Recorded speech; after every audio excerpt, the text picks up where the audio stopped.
There is a particular kind of hope that does not announce itself. It does not arrive with noise or ceremony. It lives quietly inside a person, the way a small flame lives inside a lantern, steady, patient, present through all weather. Ruth Calloway had carried that kind of hope for most of her adult life. She had carried it through 56 years of first-of-the-month rent payments, through 6 different addresses in 4 different Ohio towns, through apartments that belonged to other people, and houses where someone else's name was on the deed and always would be. She had carried it the way certain women carry the important things, not in her hands, where it could be seen, but somewhere deeper, somewhere that did not tire.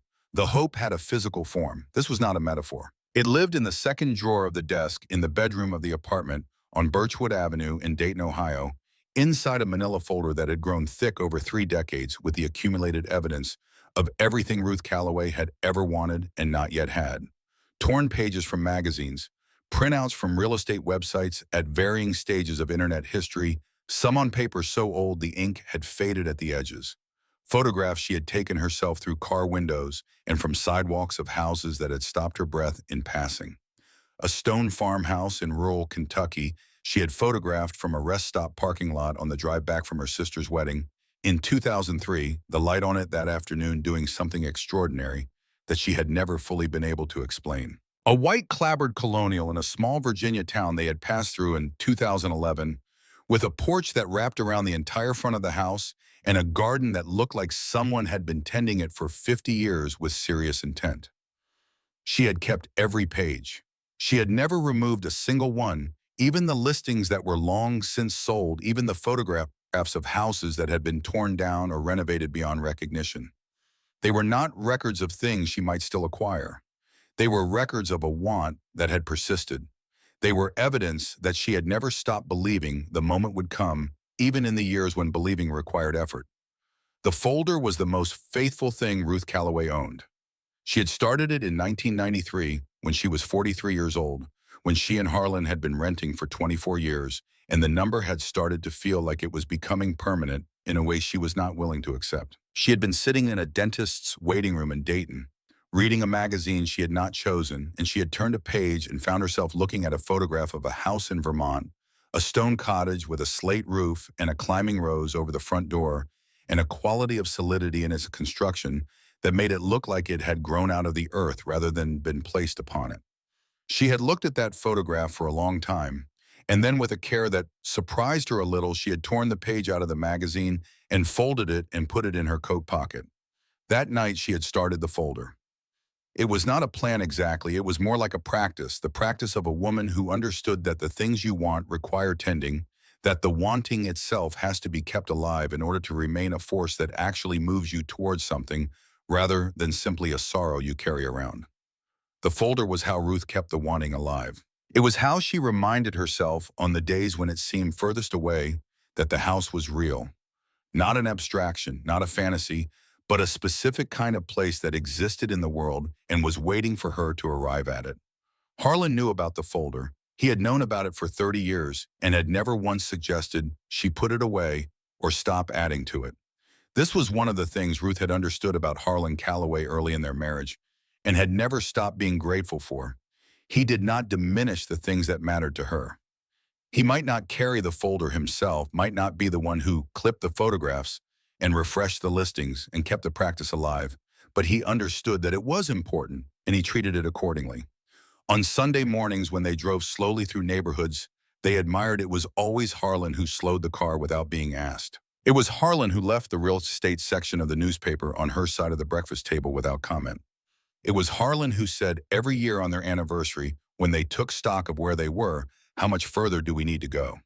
They had met in 1966 in Dayton at a company picnic for the Kellerman manufacturing plant, where Harlan had just started working at 19 years old, and Ruth had come as the guest of a girlfriend who worked in the plant's administrative office.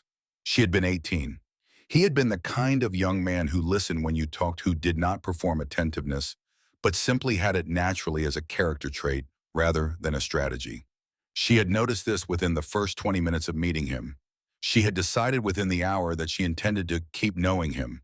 She had been right about that the way she was usually right about the things that mattered.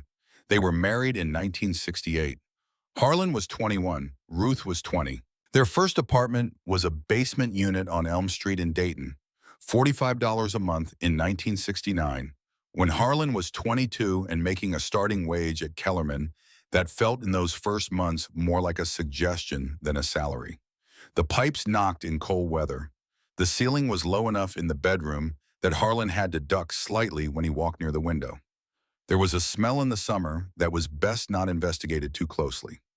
They had moved in with a card table, two folding chairs, a mattress on the floor, and a feeling that this was temporary. Not temporary in the sense of something you did not intend to keep, but temporary in the sense of a first chapter, the beginning of something that was going to get better. It had gotten better, slowly with the incrementalism of two people who worked steadily and did not expect fast results. It had gotten better. A larger apartment when Petra was born in 1979, on the third floor of a building with functioning heat, in a small balcony that Ruth grew tomatoes on in the summer and refused to give up for any reason. A rented house, a whole house with a yard and a driveway and a front door that was their front door, at least for the duration of the lease, when Petra was old enough for school and needed the kind of neighborhood where children could move around freely. They had lived in that rented house for 11 years, which was long enough that it had started to feel almost like theirs, long enough that they had painted every room and replaced the kitchen faucet twice and planted a rose bush along the back fence that Harlan still thought about, sometimes wondering if it was still there. Then the landlord's son had graduated from college and needed the house, and they had moved again. This time to an apartment on the second floor of a building in a different part of Dayton, which was quieter than the previous neighborhood, but had smaller rooms and a parking situation that required a level of negotiation Harlan found unreasonably demanding. They had been there for 9 years. Then the building had been sold to a developer who converted it to condominiums, and they had moved again, this time to a house rental in a suburb west of Dayton that was convenient to the plant and cost more than they wanted to pay, but had a kitchen that Ruth considered adequate and a backyard large enough for her garden, which had by this point become a serious annual undertaking. Through all of it, the basement on Elm Street, the apartment with the balcony, the rented house with the rose bush, the second floor with the parking problem, the suburb with the kitchen, the understanding between Ruth and Harlan had been consistent. This was temporary, not permanent. Their house was somewhere ahead of them on a road. They were walking steadily, and each move was not a defeat but a stage of step, a renegotiation of terms with a timeline that they trusted even when it tested them. Ruth retired from Kellerman's administrative division at 68 in 2018, when the combination of the stairs in the building where they were then living the fourth in a series of compromises, and the cumulative weight of 31 years of meticulous inventory management had made the morning commute feel like a negotiation she was no longer willing to conduct. Harlan had stayed on until 72 because the pension calculation rewarded the additional years and the pension was going to matter. He had come home from his last day at Kellerman in the fall of 2019 and sat at the kitchen table and looked at his hands for a long time without speaking. Ruth had sat across from him and let the silence be what it was. He had worked in that plant for 50 years. The silence deserved space. Then he had looked up and said, "Now we figure out the number."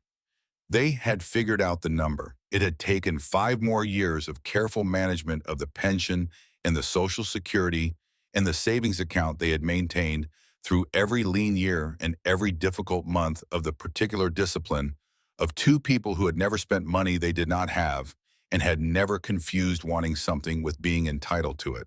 In March of 2025, the number was there.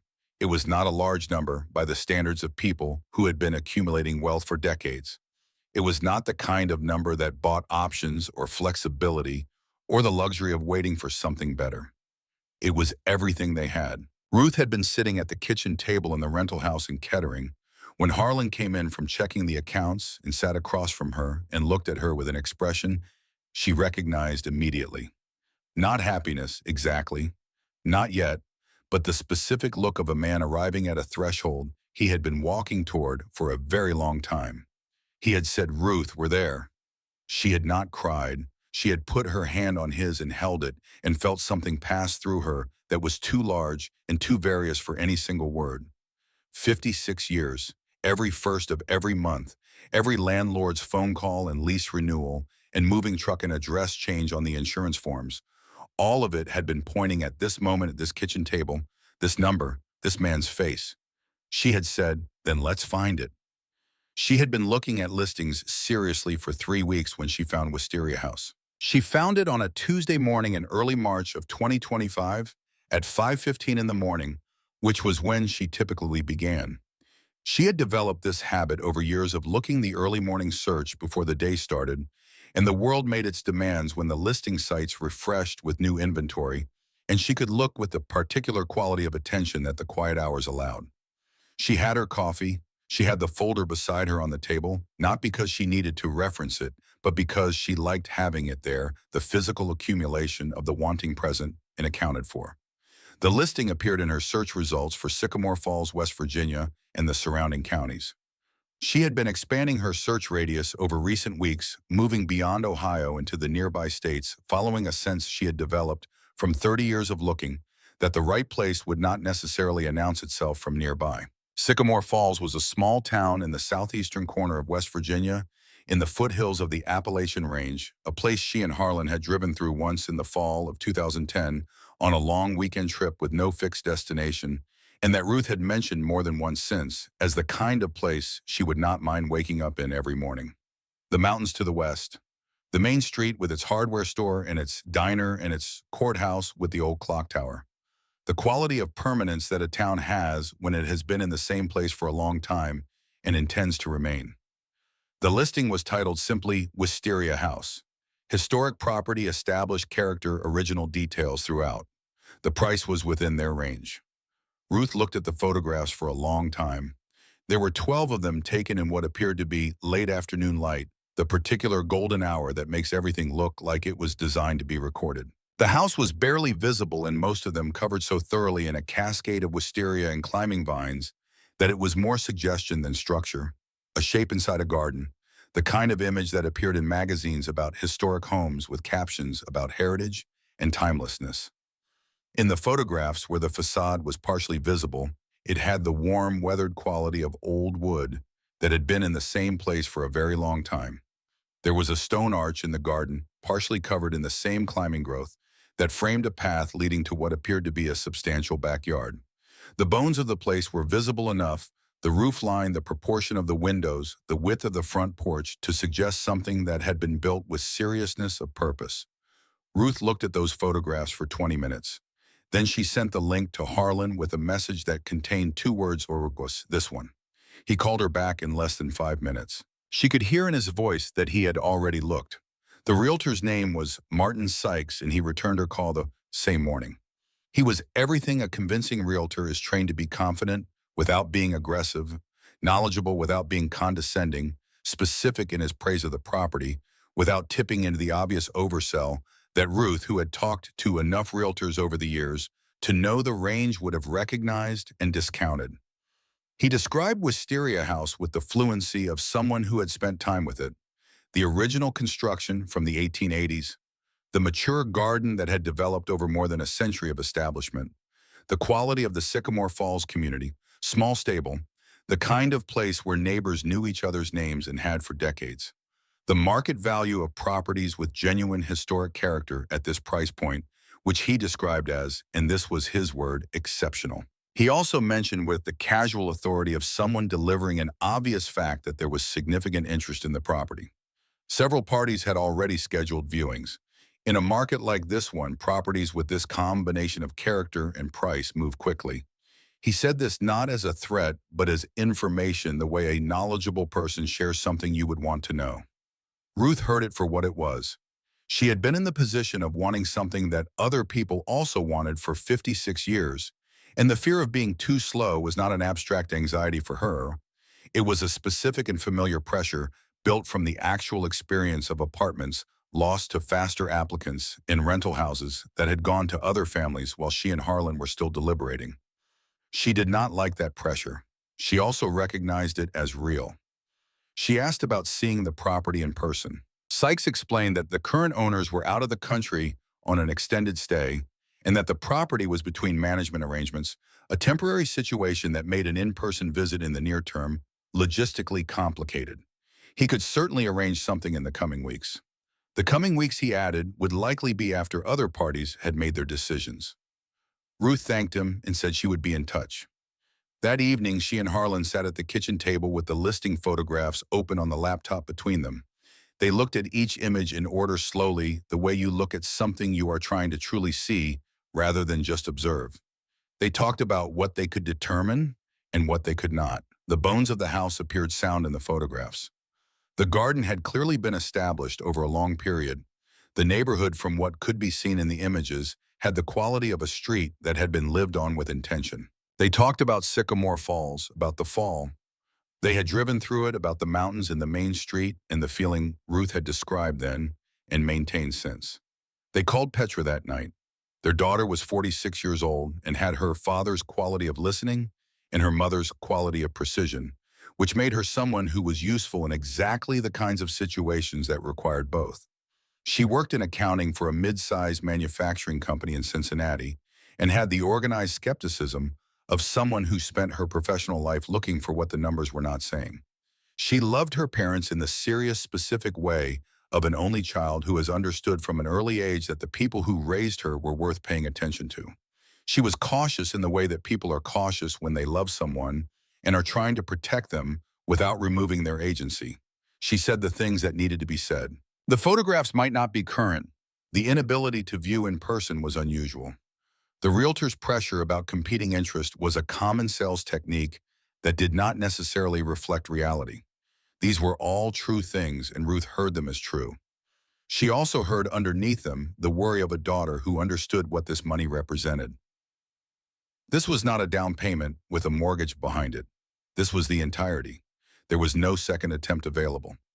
Ruth told Petra she understood the concerns. She said she would think carefully. She thought carefully for 2 more days. She went back to the listing photographs each morning and looked at them with the specific quality of attention she had developed over 30 years.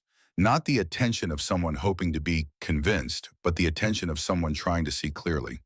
She read the listing description word by word, noting what it claimed and what it carefully did not claim. She looked up Sycamore Falls and Mercer County and the surrounding area online, reading local news, looking at other property listings in the area for comparison, trying to establish a context. On the third evening, she called Martin Sykes and asked 3 questions. Was the listing price firm? Were there any known structural issues with the property? Was there anything about the property's history or condition that she should be aware of before making a decision? Sykes answered each question with the smooth confidence of someone who had answered questions like these before. The price had some flexibility. There were no known structural issues, the property was old, and had the character of an old property, but nothing beyond normal maintenance considerations. There was nothing material to disclose beyond what was already in the listing. Ruth thanked him and ended the call. She sat at the kitchen table in the quiet of a March evening in Kettering, Ohio. The folder was in the drawer in the bedroom. She had not brought it out, but she knew exactly what was in it, could have described any page from memory, could have recited the progression from the Vermont cottage in 1993 to the Kentucky farmhouse in 2003 to the Virginia colonial in 2011 to the dozens of smaller discoveries in between. She thought about the specific quality of the want she had maintained for 30 years. Not desperate, not consuming, steady, patient, the kind of want that had not diminished when it went unmet, but had simply continued faithfully like a compass that keeps pointing north whether or not you are currently moving in that direction. She went to the bedroom and got the folder from the drawer. She brought it back to the kitchen table and opened it and looked at the pages inside, not all of them, just a few, just enough to be in the presence of the thing it represented.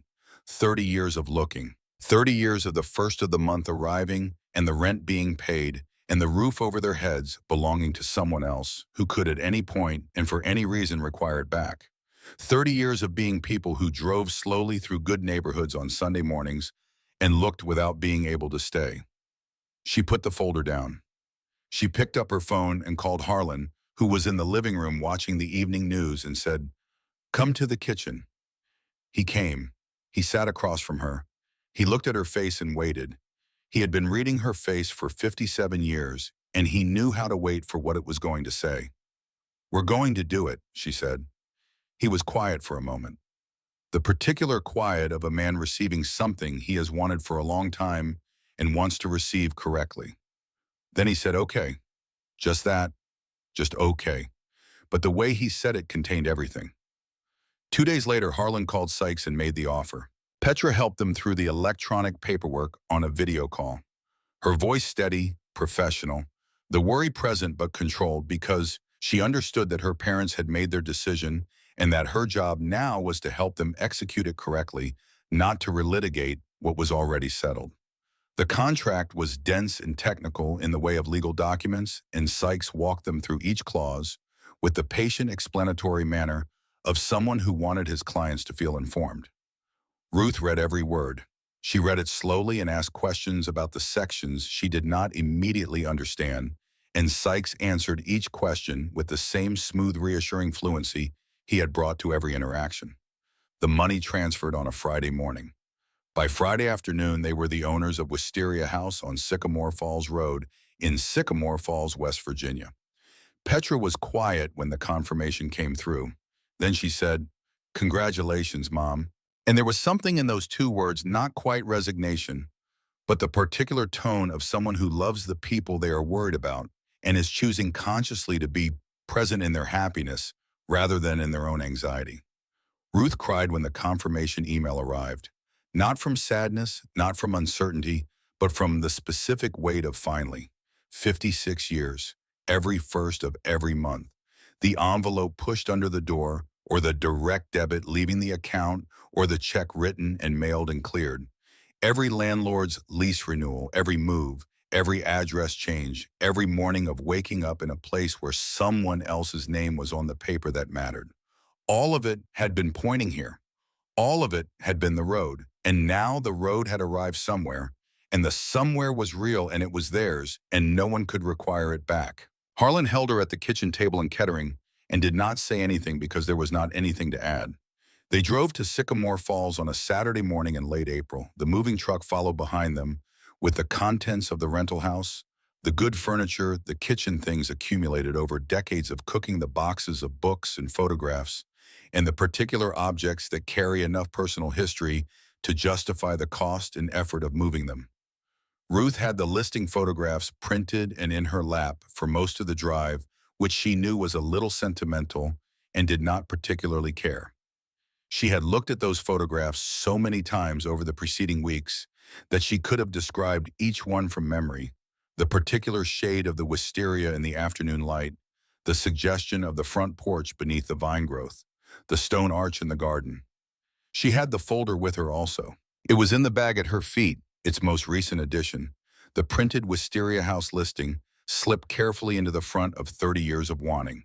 The West Virginia mountains appeared on the horizon as they crossed the state line, still carrying their early spring color, that particular tentative green of April in the Appalachians, the color of things that are not yet fully committed to the season, but are moving in that direction.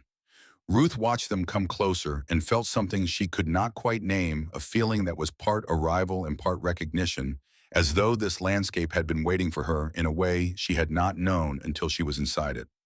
They turned onto Sycamore Falls Road at 11:20 in the morning.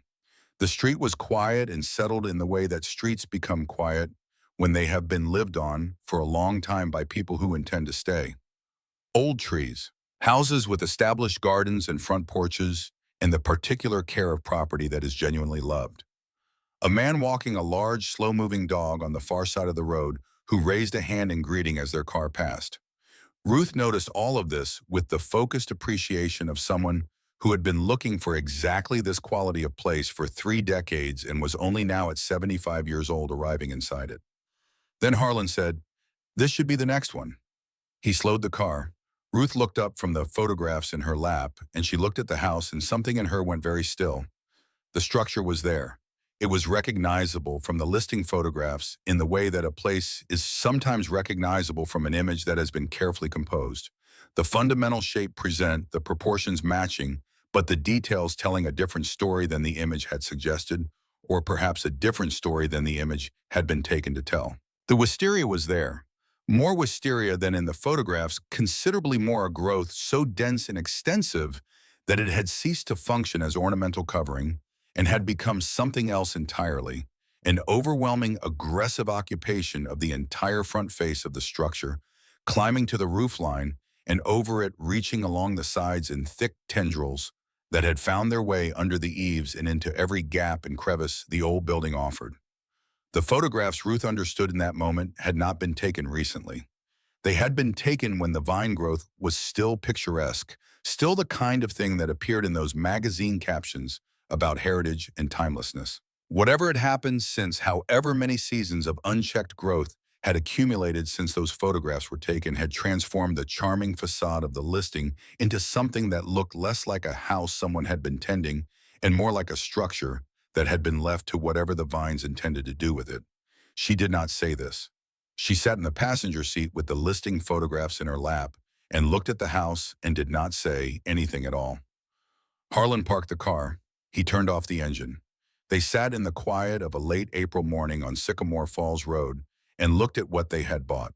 The stone path that had appeared in several of the listing photographs, gently curving, bordered with what had appeared to be established plantings, was invisible beneath a season or more of uncut growth. The garden that had framed the background of several images as a pleasant, established space was a tangle of overgrown shrubs and volunteers and weeds that had been left to compete without intervention for what looked like several years, possibly more.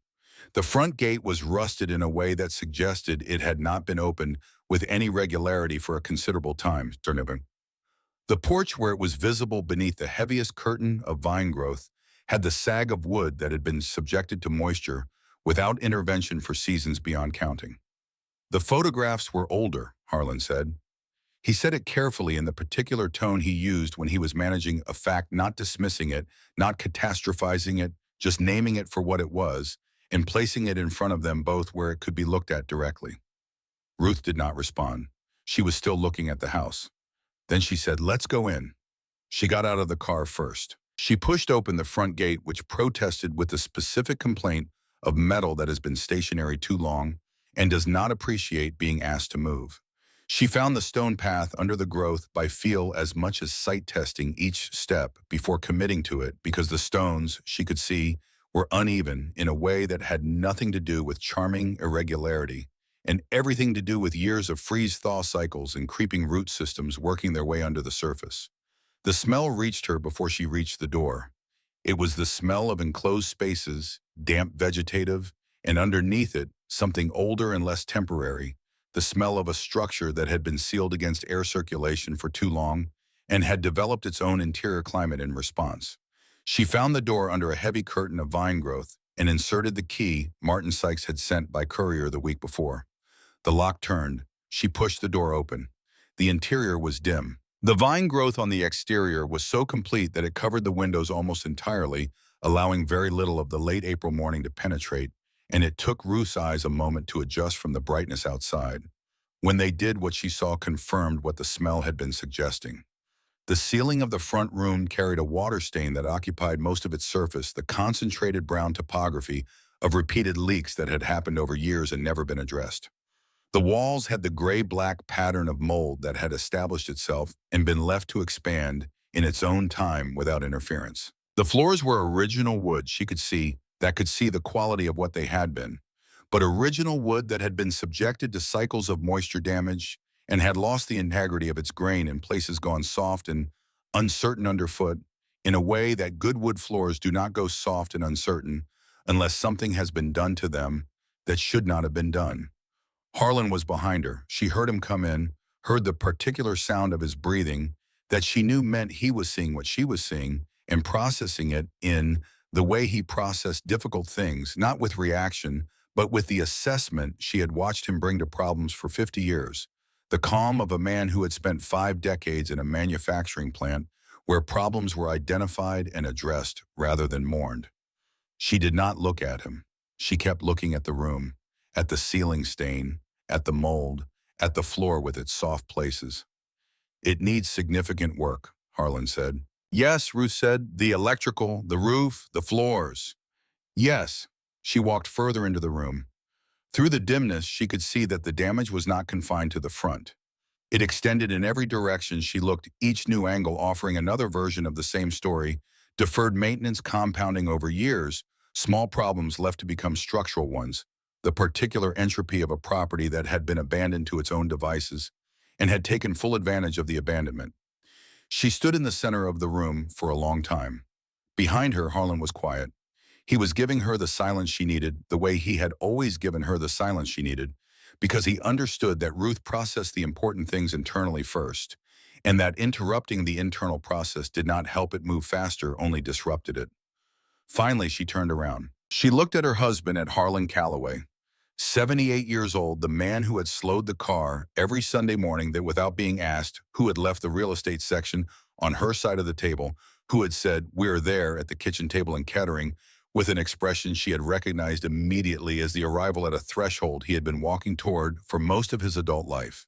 He was looking at her the way he always looked at her when the situation was serious, not with fear, not with blame, with the patient attention of someone who trusted her to know what to do next, even when she was not yet sure what to do next.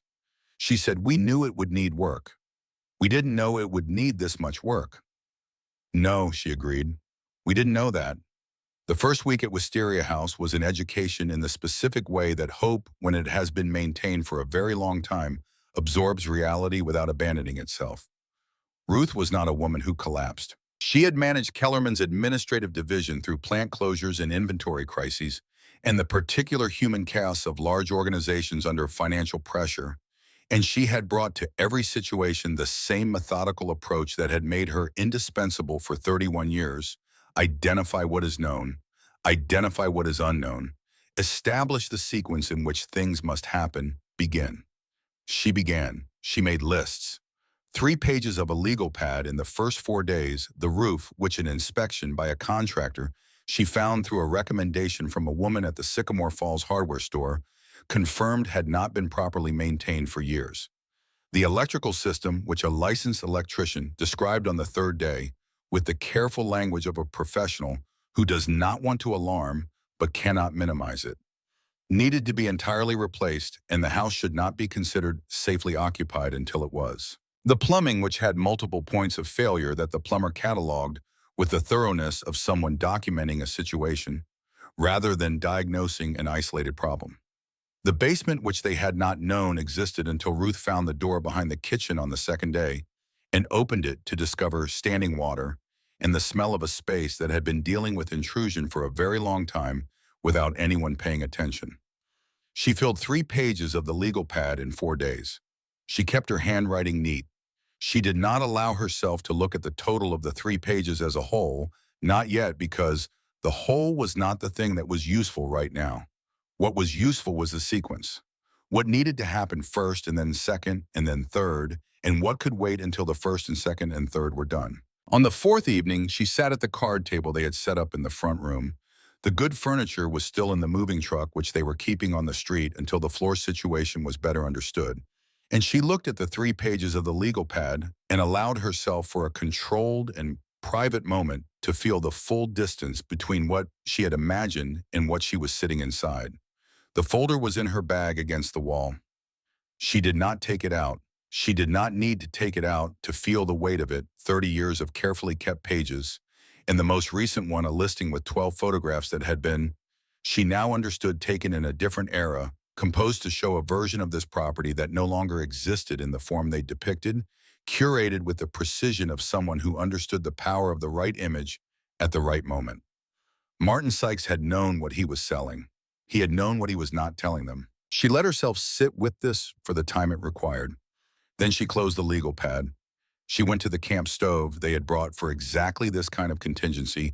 Ruth Calloway had been managing contingencies her entire adult life, and had long since accepted that the useful response to uncertainty was preparation rather than optimism. And she made tea. She brought Harlan his cup and sat beside him on the folding chairs they had set up near the boarded window. "We've been through harder things," she said. He looked at her with the expression he had when he was deciding whether to challenge something or receive it. "Name one."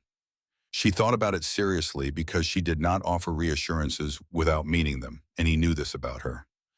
1987, she said, "when the plant cut shifts and we had 4 months on your reduced salary with Petra in school and her braces coming due." He was quiet for a moment. "Fair," he said. "And 1998, when your mother was sick and we drove to Columbus every other weekend for 7 months." "Also fair." She looked at the room around them. at the water stain on the ceiling, at the walls with their gray-black patterns, at the soft places in the floor. "This is a house," she said. "A bad house as of right now, but our house. Nobody comes to this door and tells us we have to leave." He put his hand over hers. He did not say anything. There was nothing to add. On the 8th morning, Ruth hired a garden crew.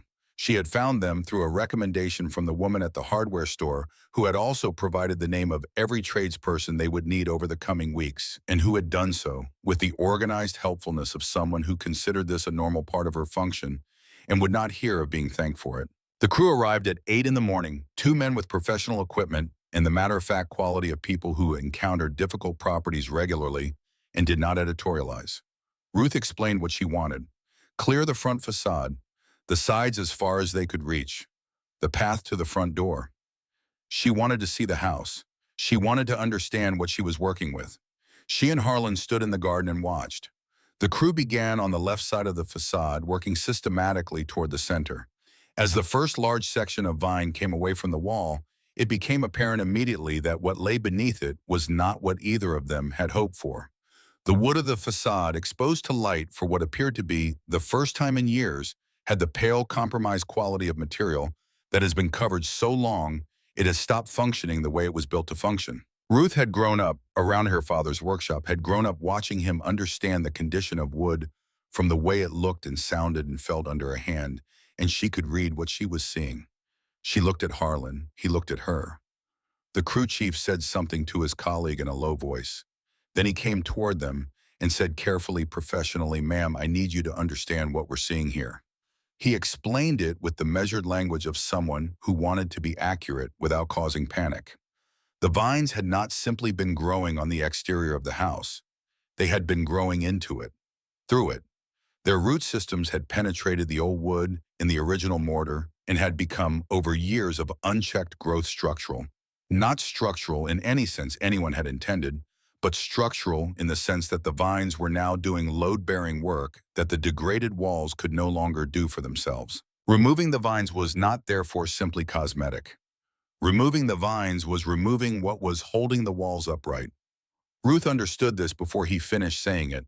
She understood it from the way the wall behind the first removed section had shifted slightly, not collapsed, not yet, but moved with the particular uncertain quality of something whose supporting element had just been detached. Then she saw it. As the crew chief finished speaking, a section of pulled vine swung away from the center of the facade, and beneath it, pressed against the wall, attached with the official purposefulness of a document meant to remain in place, was a rectangle of yellow paper. Ruth walked forward. She looked at it closely. It was a notice from the Mercer County Building Department dated 4 years ago. The language was formal and specific in the way of official documents. This property had been determined to be uninhabitable due to structural deficiency and was condemned pending remediation. Occupation of the property was prohibited. The seal of Mercer County was in the upper left corner. The signature of the building inspector was at the bottom. Ruth read it once, then she read it again. Not because she had not understood it the first time, but because certain things require a second reading, not for comprehension, but for the processing of what comprehension means.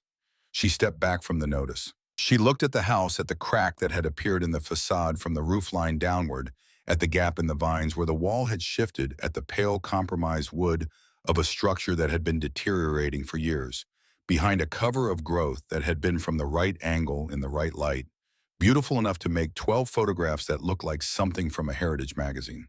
She looked at the notice again. The date, the seal, the language she had asked Martin Sykes about directly, specifically on the phone 3 weeks ago. Is there anything about this property's history or condition that I should be aware of?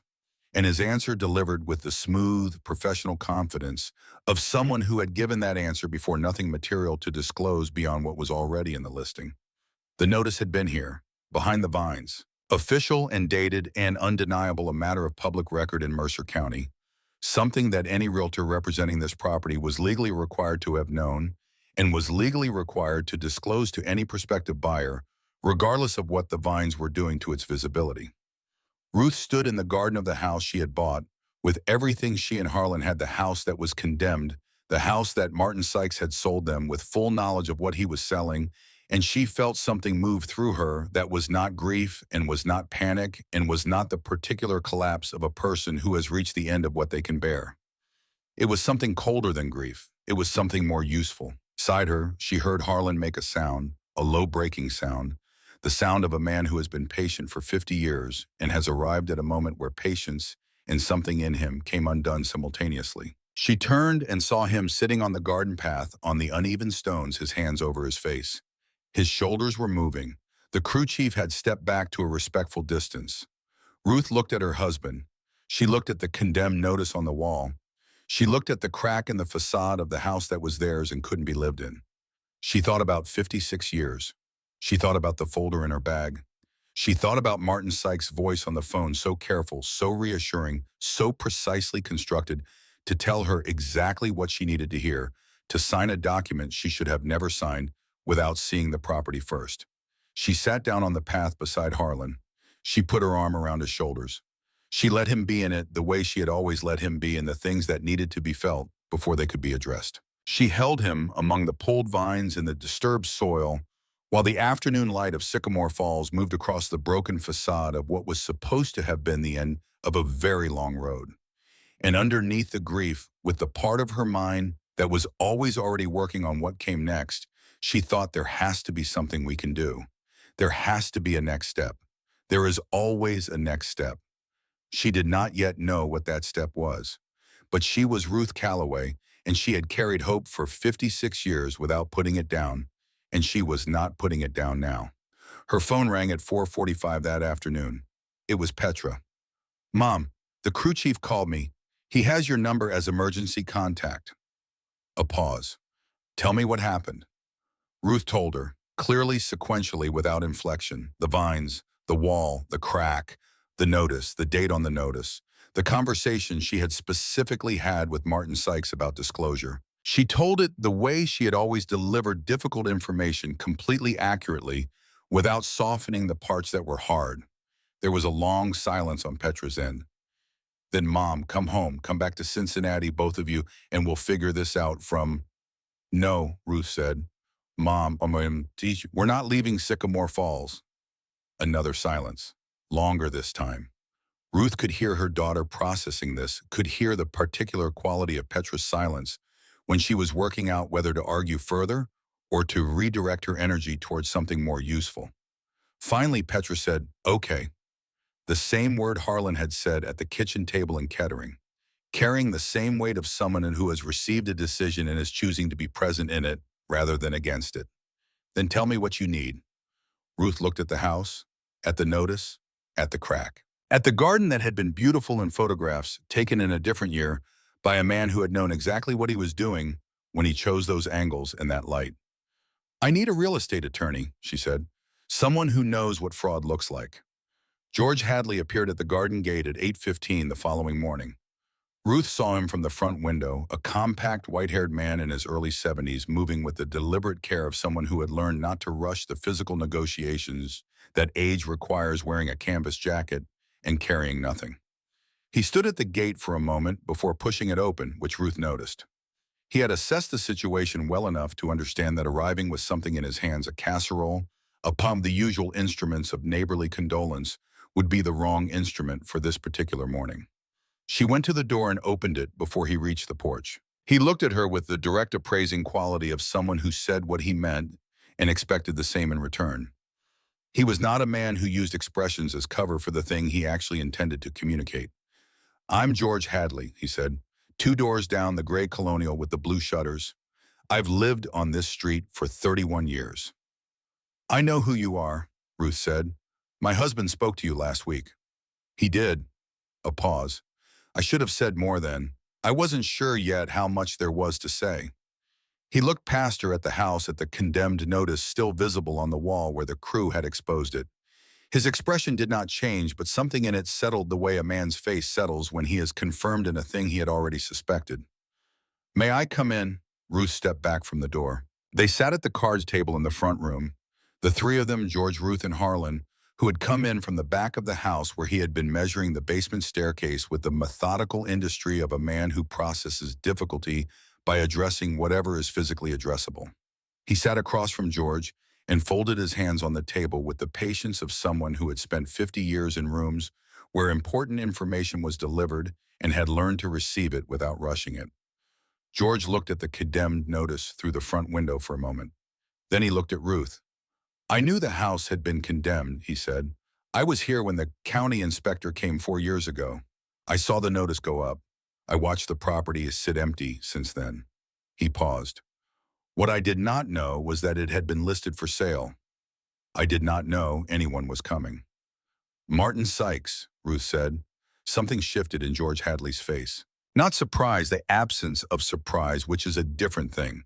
The look of a man receiving the confirmation of something he had already arrived at independently. "Sykes," he said. "He said the name the way you say a name you have been waiting to hear spoken aloud by someone else, so that it exists in the shared air rather than only in your own suspicion." "You know him," Ruth said. It was not a question. George was quiet for a moment with the careful quality of someone who was choosing his words not to soften them, but to make them as accurate as possible. "3 years ago," he said, "a woman named Beatrice Waller bought a property on the north end of Sycamore Falls. She was 71 years old, widowed. She had spent 40 years working as a school teacher and had saved everything she could on a teacher's salary. The property she bought had been presented to her as a fixer-upper with good bones and a sound foundation." He looked at his hands. The foundation was not sound. The bones were not good.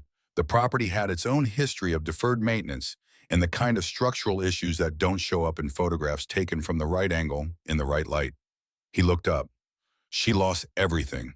Her attorney could not find sufficient evidence of deliberate misrepresentation to build a case. Sykes had been careful. He was always careful. The room was quiet. The morning light was doing what it could through the vine-covered windows, filtering in at the edges, giving the room the dim, aqueous quality of a space underwater. "He found us," Ruth said. "He didn't wait for us to find him. The listing appeared in our search results specifically for this region." "He knows how to find people who are looking," George said. "People who have been looking for a long time. People for whom the fear of missing the right thing is stronger than the caution that might protect them from the wrong one." And he said this without judgment, with the accuracy of someone identifying a mechanism rather than assigning blame. It's a specific kind of cruelty. He understands exactly what he's exploiting. Harlan made a sound, not quite a word, something lower than that, the sound a man makes when something he has been trying not to feel becomes unavoidable. Ruth did not look at him. She kept her eyes on George. "Tell me about the house," she said. "The history of it. You said you should have said more last week." George looked at her for a moment with what might have been recognition, the look of a man identifying the particular quality of a person who wants the full truth rather than the managed version of it. Then he settled into his chair and began. The house, he said, had been built in 1887 by a man named James Whitmore. Whitmore had been an architect of some regional reputation in the latter decades of the 19th century. Not famous, not the kind of figure who appeared in the histories of American architecture, but known within the specific geography of West Virginia and the surrounding region as someone who built with an uncommon seriousness of intent. His buildings lasted. That was what people said about Whitmore's work, that the man built things designed to outlast the people who commissioned them and usually succeeded. Whitmore had built Wisteria House for himself. He was a bachelor, had never married, and had no children, and the house he designed and built in Sycamore Falls was both his residence and his statement about what a well-made domestic structure could be. He had lived in it until his death in 1933 at the age of 78. The property had passed through several owners in the decades that followed, none of whom had remained for long, none of whom had maintained it with anything approaching the attention Whitmore had given it during his lifetime. The last owner, George said, had departed 4 years ago, under circumstances that remained unclear to the neighborhood there one week and gone the next, the departure so sudden that several neighbors had wondered for a time whether something had happened, rather than whether the person had simply left. Whitmore had a practice, George said. It was known not widely, but among people who had studied his buildings. He didn't trust banks. He had watched the financial panics of his era take things from people who had believed their money was safe in institutions, and he had formed a view about where important things were safest. He built cavities into several of his structures. Not hidden rooms, nothing that dramatic. Secured spaces within the wall framing accessible from the interior, large enough to hold documents and small valuables. He believed apparently that a well-built wall was more reliable than any institution he had encountered. Ruth was very still. "You think this house has one of those cavities," she said.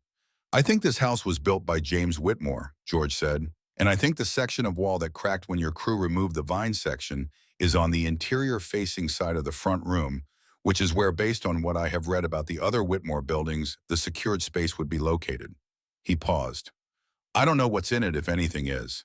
I don't know whether anyone found it in the decades since Whitmore died. But I thought before you call attorneys, before you do anything else, it might be worth looking." Harlan was looking at George with the expression he had when he was recalibrating. Ruth could feel it without looking at him directly. She was looking at the crack in the wall visible from where she sat, running from the upper molding to the floor on the right side of the room, having opened in the aftermath of the previous day's vine removal, to a width that revealed the interior of the wall cavity behind it. She stood up.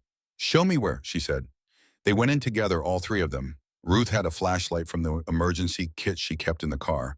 She had always kept an emergency kit in the car because preparation was not pessimism. It was the acknowledgement that the world had its own schedule, and yours was advisory. George had brought one as well, which she had noted before he came through the door, and filed as further evidence that he had arrived knowing more or less what this morning might require. They moved through the condemned interior with the careful awareness of people who understood that the floor beneath them was not fully trustworthy and that the ceiling had its own views on the matter of its remaining useful life. Ruth moved first because this was her house, damaged and condemned and misrepresented, and hers, and she would not be the person who waited at the threshold while someone else went ahead to see what it contained.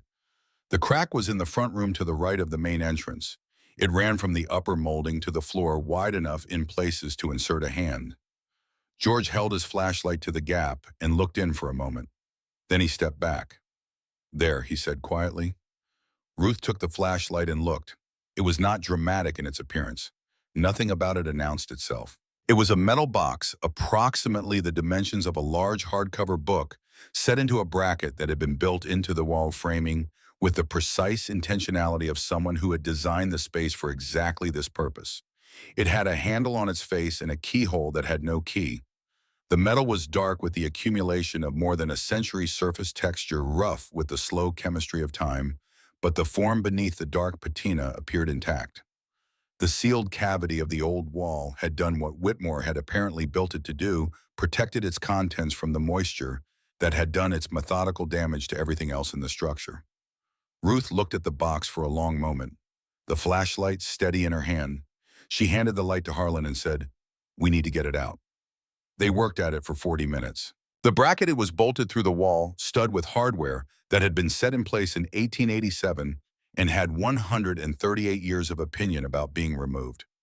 Harlan had his tools from the car. He kept a basic toolkit in the trunk as a matter of habit, carried over from 50 years of working environments where something always needed fixing, and he and George worked at the bolts in the dim light while Ruth held the flashlight and watched and did not rush them and did not speak unnecessarily because this was a task that required patience, and patience was not something she had ever had to manufacture. The box came free at 12:40 in the afternoon.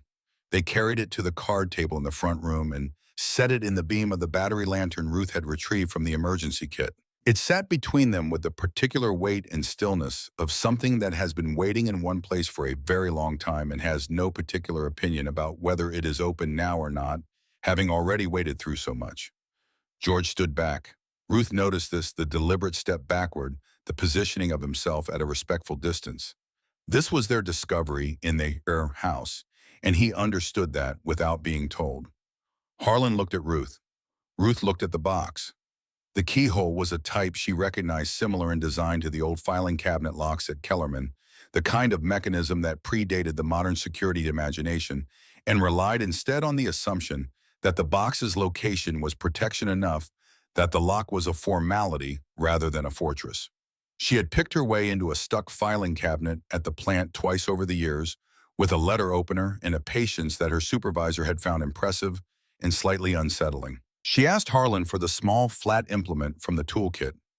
She worked at the lock for 19 minutes, not speaking, not hurrying, applying pressure in the specific way that old locks required, not force, because Force was the wrong language for old mechanisms, but persistence, the steady exploration of the tolerance range until she found the point where the thing was willing. The lock opened with a sound that was not a click, but something softer. A sway, almost the sound of something long held releasing. Ruth opened the box. Inside, wrapped in an oilskin that had survived its century of enclosure, in a condition that spoke to the quality of Whitmore's ceiling, were documents. Ruth unwrapped the oilskin with the care it deserved, not with reverence exactly, but with the practical acknowledgement that what had been preserved through so much deserved to arrive at the light intact. The documents were handwritten in the deliberate, well-formed penmanship of someone who wrote with the awareness that their words were meant to last. Several were on paper that had yellowed at the edges but remained legible at the center. Several more were on heavier stock that had held its character better, the lettering still firm and dark. She spread them on the card table. They were property deeds. Multiple deeds, each in the name of James Whitmore, each covering a specific parcel of land in Mercer County and the surrounding counties of West Virginia. Ruth could not immediately read all of them. The handwriting required the kind of close attention that the current light level and her current state of mind did not fully support, but she could read enough to understand what she was looking at. George had come forward. He was reading over her shoulder with the focused attention of someone for whom the geography being named in the documents was not abstract but specific, accumulated through 31 years of living in this particular corner of West Virginia. She could hear in the quality of his breathing that he was recognizing things. "I know some of these parcels," he said quietly to no one in particular, the voice of a man speaking to himself as much as to the room. "I've watched some of these properties over the years." There was also a letter. It was at the bottom of the stack on the heaviest stock, written in the same careful hand. The date at the top was October 14th, 1928. Ruth did the arithmetic without thinking about it, 5 years before Whitmore's death, written when he was 73 years old, an old man in his own house writing to no one and everyone simultaneously. She picked it up. "Read it," Harlan said. She read it aloud. Whitmore had written in the direct, undecorated prose of someone who had reached the age where time was no longer a resource to be spent on anything but the essential. He had no children. His family had preceded him in death, as families tend to do when a man lives long enough and has no descendants to outlive him. He had spent his life building things, houses, civic structures, the small institutions of community life, and in building them had accumulated parcel by parcel over 4 decades land in and around Mercer County that he had bought when it was available and held because he believed, as he wrote, that land was the only thing that did not diminish when you were not attending to it. He had not trusted the institutions of his era with these deeds. He had watched the financial organizations of his lifetime prove themselves less permanent than their architects had promised. He had placed his documents inside the structure. He trusted most the house he had built himself according to his own specifications, with materials he had chosen and construction he had supervised. He trusted the house more than he trusted the banks. He had been right to trust it longer as things had turned out. And then the final paragraph. Ruth read it slowly because it required slowness. He had written, "To whoever finds this, I do not know your name or your circumstance. I do not know what year you are reading these words or what the world looks like from where you are standing. I know only that you are in this house and that the house has shown you this box and that the house does not show its contents to anyone who does not belong here. These lands are for the one who was meant to find them. I have no other way to determine who that person is except by this, that they arrived and the walls spoke and they listened." Ruth set the letter down. The room was very quiet. Harlan was not looking at the letter. He was looking at Ruth, at her face, at the expression she wore when something had hit a frequency that she was still processing. She knew he was looking at her, and she let him look because she was not ready to look back yet, not quite yet. She looked at the letter. She looked at the deeds spread on the card table in the light of the battery lantern in the condemned house that had been misrepresented by a man named Martin Sykes, who had calculated correctly that a couple in their 70s who had been waiting 56 years for a house would not ask the questions that needed asking. She looked at the crack in the wall that had given them this, at the gap where the vines had been pulled back, at the afternoon light coming in at the edge of a window that was still mostly covered. The vines had broken the wall. The wall had shown her the box. The box had contained this. She was not yet sure what this meant. She was not yet sure what the deeds represented in legal terms, what could be claimed and what could not, what had been sold in the intervening decades and what had not. She did not know, and she was not a person who formed conclusions from incomplete information. But she knew it was something. She knew it was more than nothing, and she knew that more than nothing was not where this morning had started. "We need a lawyer," she said. "Tonight." George said, "I know someone." Then Ruth picked up the box again, and as she tilted it to rewrap the documents in the oilskin, something shifted inside, a small, separate weight moving against the bottom of the interior with the particular sound of metal on metal. She stopped. She set the box back on the table and looked inside. In the very bottom beneath where the oilskin had lain in a shallow recess, she had not noticed in the initial examination, there were two things. One was a key, old brass tarnished to near black, smaller than a house key, with the specific profile of something designed to open a particular and deliberate mechanism rather than a standard lock. The second thing was a folded piece of paper smaller than the deeds on a thinner stock that had not survived as well, fragile at the folds, the ink slightly faded but legible. Ruth unfolded it carefully. It was not a letter, it was not a deed. It was a survey notation, the old kind, the 19th century kind, the coordinates and measurements of land, surveying before the language became standardized. Distances in chains and links, bearings noted by compass, direction. A reference point described as the large oak at the eastern boundary of the Whitmore holding, marked with 3 cuts. At the bottom, in the same careful hand, a single line. The key belongs to what remains at this location. Ruth looked at George. George was already leaning forward, reading the notation over her shoulder, with the focused attention of a man who knew this land the way you know a place you have walked for 30 years. His lips were moving slightly, and she could see him converting the old survey language into something current, matching the descriptions to the geography he carried in his memory. He straightened up. "Whitmore's Folly," he said. Ruth looked at him. "What is that?" "There's a small structure," George said, "on the eastern edge of Sycamore Falls past the old mill property. It's been there as long as I've lived here. Nobody uses it. Nobody's gone into it in years as far as anyone knows. The locals call it Whitmore's Folly because the story has always been that Whitmore built it for a purpose nobody could ever quite identify and then never explained himself." He paused. "It's always been assumed to be a storage outbuilding of some kind, something he built and abandoned, or something he built to hold what he wasn't ready to place in the main house," Ruth said. George looked at her for a moment. "Yes," he said, "that is the other possibility." Ruth looked at the brass key. She looked at the survey notation.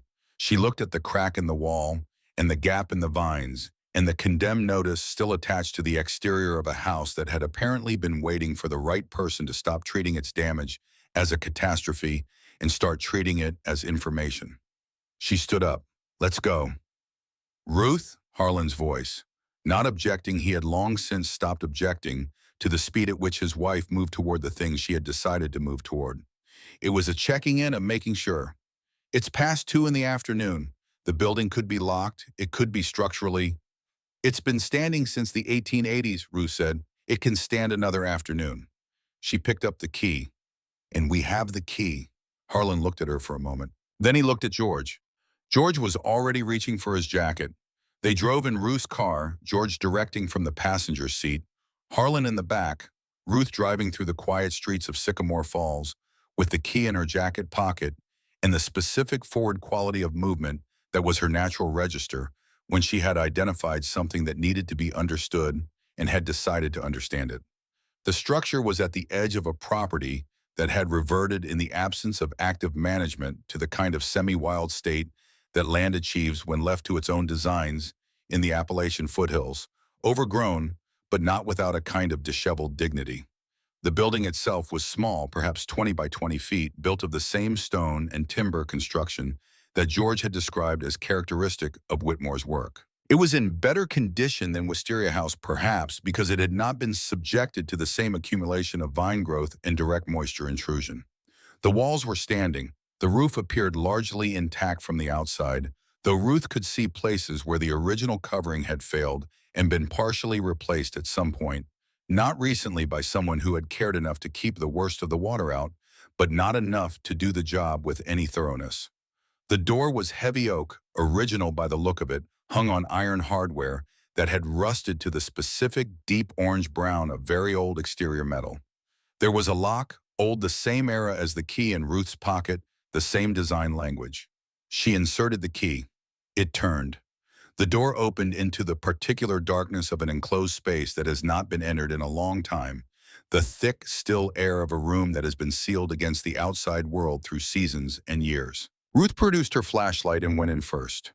The interior was not what she had expected, though she could not have said precisely what she had expected. It was a single room, drier than Wisteria House, protected by the quality of its construction and its lower exposure to direct weather. Along the far wall, built into the stone itself, with the same deliberate craftsmanship that Whitmore had brought to everything else she had seen of his work, were shelves.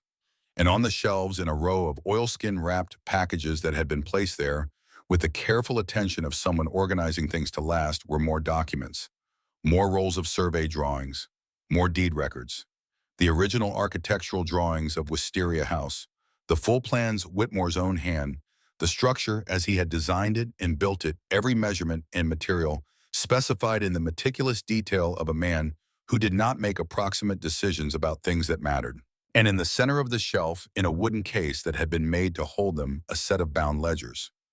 Account books, Ruth understood as she opened the first one carefully, the financial records of James Whitmore's land acquisitions over 4 decades, every transaction recorded with the precision of a man who understood that the record was as important as the thing itself. George behind her was making a sound that was not quite speech. Ruth glanced back at him. He was looking at the survey drawings, unrolling one, carefully holding it to the flashlight beam. "Ruth," he said, her name just that, in a tone that communicated more than any sentence he might have assembled around it. She looked at the drawing he was holding. It was a survey of a large land holding a connected series of parcels, though covering what appeared to be a substantial area of Mercer County, with the boundaries drawn in Whitmore's careful hand and the parcel descriptions corresponding to the deeds they had found in the wall. It was a map of everything Whitmore had accumulated over his lifetime, and they were standing in the building where he had kept the evidence that it had been his. Ruth stood in the center of the small stone building with her flashlight and James Whitmore's ledgers and a brass key that had opened the door as smoothly as if it had been used yesterday, and she understood not the legal specifics, not the questions of title and adverse possession in the decades of transactions that had or had not occurred in the intervening century, but the essential thing. The man had built houses designed to last. He had accumulated land over a lifetime. He had trusted the buildings more than the institutions. And he had left a letter saying that the finding was the qualification that whoever arrived at these documents had arrived because they were meant to, and that this was the only determination of ownership he knew how to make. She thought about Mercer County, about Martin Sykes and the condemned notice behind the vines. She thought about the specific sequence of events that had led from a Tuesday morning listing on a laptop in Kettering, Ohio, through 56 years of rent payments and 6 addresses and a manila folder in a desk drawer, to this small stone building in Sycamore Falls, West Virginia, at 3:30 in the afternoon, on a day that had started as the worst day of her adult life. The sequence was not comfortable. It was not the sequence she would have chosen, but it was the sequence that had brought her here, to this room, to this shelf, to these documents. She turned to Harlan. He was looking at her the way he had been looking at her since the day of the plant picnic in 1966, with the complete unhurried attention of a man who found the person in front of him genuinely interesting, who had never stopped finding her genuinely interesting in 57 years, who understood that what she was doing right now in the private interior of her expression was worth waiting for. She said, "We need Eleanor Burke." George said, "I'll call her tonight." Then Ruth's phone rang. It was Petra. "I'm at the airport," Petra said. "I'm coming." Ruth opened her mouth to tell her daughter that wasn't necessary, that they had the situation in hand, that she didn't need to come all the way from Cincinnati. "Mom," Petra said in a tone that Ruth recognized, the specific tone her daughter used when she was not asking permission and was not open to redirection. The tone Ruth had always thought privately that Petra had inherited directly and without modification from her mother. "Fine," Ruth said. "I'll leave the key under the mat." "I know where the spare key is." "The house is condemned, Petra. You cannot sleep here." A pause. Then I'll sleep on the floor. Ruth did not argue further. She looked at the shelves with their oilskin packages, at the ledgers, at the architectural drawings of the house she owned that she could not live in yet. She looked at the key in her hand, the small brass key that had opened this door, that had been waiting in the bottom of a box in a wall in that house for all the years and all the owners and all the seasons since a man named James Whitmore had locked the door behind him in 1928 and left the key inside the house he trusted more than anything else. She thought about something he had written in the letter. These lands are for the one who was meant to find them. She was not a sentimental person. She did not believe that the universe arranged things according to a plan, did not believe in the kind of narrative providence that made good stories but rarely matched the experience of actually living a life. She believed in preparation and persistence and the disciplined maintenance of hope over time. But she stood in the stone building that James Whitmore had built in the 1880s, holding the key that had opened it, and she thought that there was at least one sense in which the man had been right. Whoever found this had arrived because they had not stopped, because 56 years of the first of the month had not been sufficient to make them put the folder away. Because when the wall had come down and the worst thing had happened, the person who was not going to leave was the person standing here now. That Ruth thought might be one way to determine who was meant to find something. She wrapped the key in her hand and put it in her pocket. She looked at Harlan. "Let's take photographs of everything," she said. "Carefully, before we move anything." She produced her phone and began. The call came that evening when they were back at the motel 2 miles from Sycamore Falls Road, the only accommodation in a radius that was practical, a clean, quiet place managed by a husband and wife who had been running it for 20 years and who Ruth had noticed on the first night kept the parking lot well lit and the ice machine reliably stocked, which she considered indicative of a general seriousness of management. George had called Eleanor Burke at 5 o'clock. Eleanor Burke had called Ruth at 7:15. Her voice was what Ruth had hoped for, not warm exactly, but precise, the voice of someone for whom words were tools rather than gestures. She asked questions, not the general questions of someone building rapport, but the specific sequential questions of someone identifying what she needed to know in the order she needed to know it. The purchase date, the wire transfer confirmation, the specific language of the disclosure conversation with Martin Sykes, the date on the condemned notice, the county it had been issued by, the condition of the documents found in the wall, and the structure on the eastern property. She asked these questions without inflection, registering the answers with the brief, specific acknowledgments of someone taking accurate notes. When Ruth had answered all of them, there was a short silence. Then Eleanor Burke said, "Mrs. Calloway, I can meet you at the property day after tomorrow at 9 in the morning. I need to see the documents in person and walk the structure before I can give you a comprehensive assessment.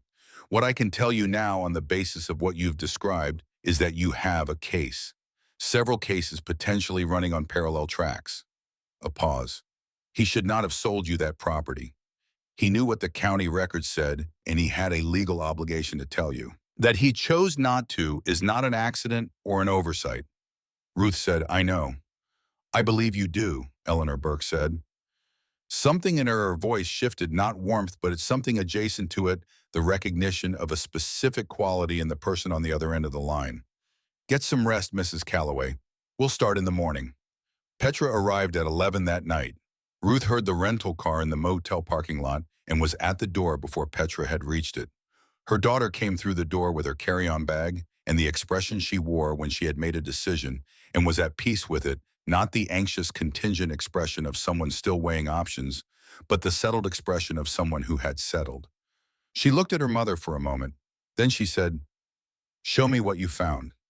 Ruth went to the table where she had laid out the documents. The deeds, the letter, the survey notation, all photographed and arranged with the care she brought to things that mattered. Petra sat down and began to read. She read the way she had read since childhood, completely unhurriedly, with the particular stillness of someone who understood that the document in front of her was the thing that deserved her full attention, and that everything else could wait. She read the letter last, the one Whitmore had written in 1928. When she finished, she set it down carefully on the table. She sat for a moment with her hands in her lap. Then she looked up at Ruth. "Mom," she said, the word carrying more than its syllables. All of it, the concern that had been in her voice for weeks, The love underneath it, the particular helplessness of a daughter who had watched her parents walk towards something she could not protect them from, and then had watched the worst version of it happen, and then had picked up the phone at 5 in the afternoon on a Tuesday and booked the first available flight because there was nothing else to do, and doing nothing was not something Petra Calloway was built for. I know, Ruth said. I should have. You helped us with the paperwork, Ruth said. You read the contract. We all read the contract. He was careful. That's what George said about him. He's always careful. We should have gone in person. Yes, Ruth said simply. We should have. We didn't. That's done. She looked at her daughter. What isn't done is what comes next. Petra looked at the documents on the table. At the deeds, the letter, the survey notation with its directions to the stone building at the edge of Sycamore Falls. She was quiet for a moment with the internal quality of the Calloway stillness, the look that both she and her mother wore when they were converting information into action in the efficient interior of their thinking. Then she said, I want to see the Whitmore property in the morning. Eleanor Burke comes at 9. I'll be up at 6, Petra said. Show me before she gets there. Ruth looked at her daughter at Petra Calloway, 46 years old, in the motel room in Sycamore Falls, West Virginia, with the documents of a dead architect spread on the table between them and a condemned house 2 miles up the road. She thought about the small, precise person Petra had been at 9 years old, the child who had made lists, the way her mother made lists, who had argued with the same quality of precision Ruth had always argued with, who had inherited from her parents the particular combination of patience and stubbornness that the Calloway family had apparently decided was its primary bequest across generations. She thought about the phone call 3 weeks ago. Come home, Mom. And Ruth's answer, this is home. Petra had come, not to bring them home, to be in the place where they were. 6 o'clock, Ruth said. I'll have coffee ready. Harlan was already asleep in the next room with the reliable unconsciousness of a man who had learned over 58 years of a life that had not always been easy to rest, when rest was available because the morning was going to require whatever he had. Ruth listened to the quiet of the motel and the distant sound of the West Virginia night, the particular country silence that is never fully silent, always layered with the sounds of things moving in the dark outside the range of human concern. She sat at the table with the documents for a little while after Petra went to bed, not reading them again, just being in their presence.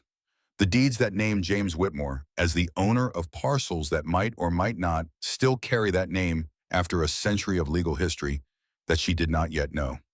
The letter written by a man who had trusted his walls more than his era's institutions and had been right to trust them longer.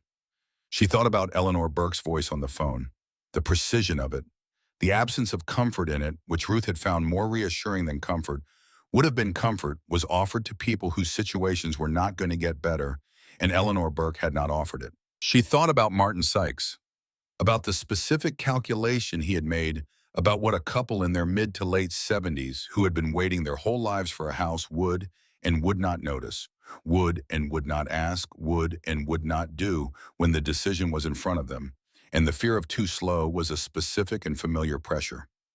He had understood the mechanism. He had used it without hesitation. She was going to make sure that the mechanism could not be used again. Not on Beatrice Waller, not on anyone else who had been in the position she and Harlan had been in, who had waited long enough and worked carefully enough and finally had the number and were prepared to hand that number to a man who had built a career on knowing exactly when to take it.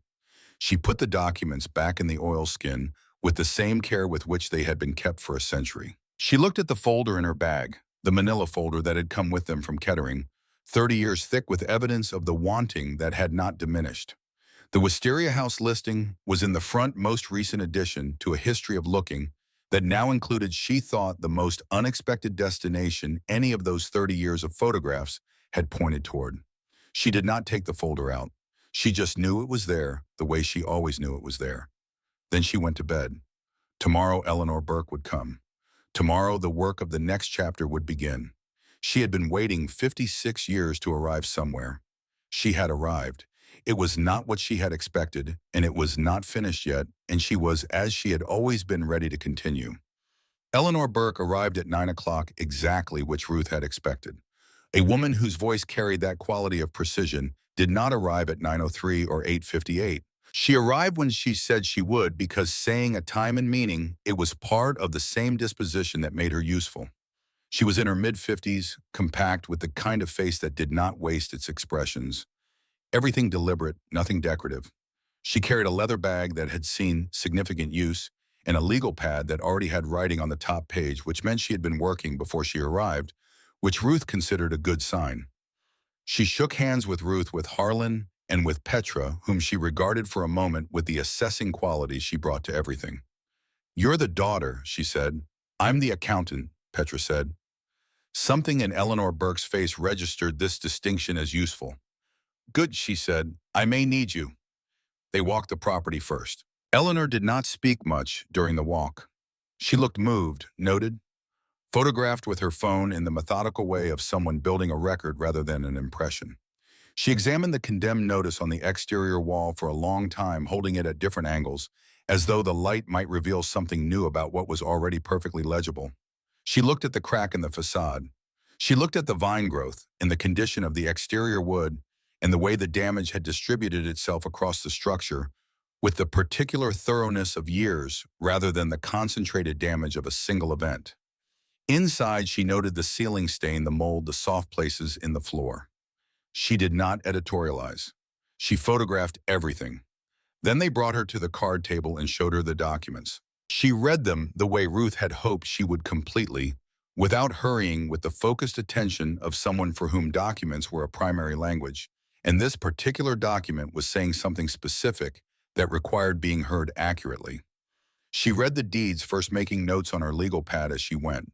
She read the letter last slowly, and when she finished, she set it down on the table and sat for a moment with the stillness of someone integrating what they had just received. Then she picked up her pen. "The condemnation notice," she said, "was filed with Mercer County on March 8, 2021. It is a matter of public record, accessible to any licensed real estate professional operating in this county through the standard disclosure search that is legally required before listing a property. It is not optional. It is not a courtesy. It is a legal obligation." She looked at Ruth. "Your conversation with Sykes, the one where you specifically asked about known issues and anything material to disclose, when was that?"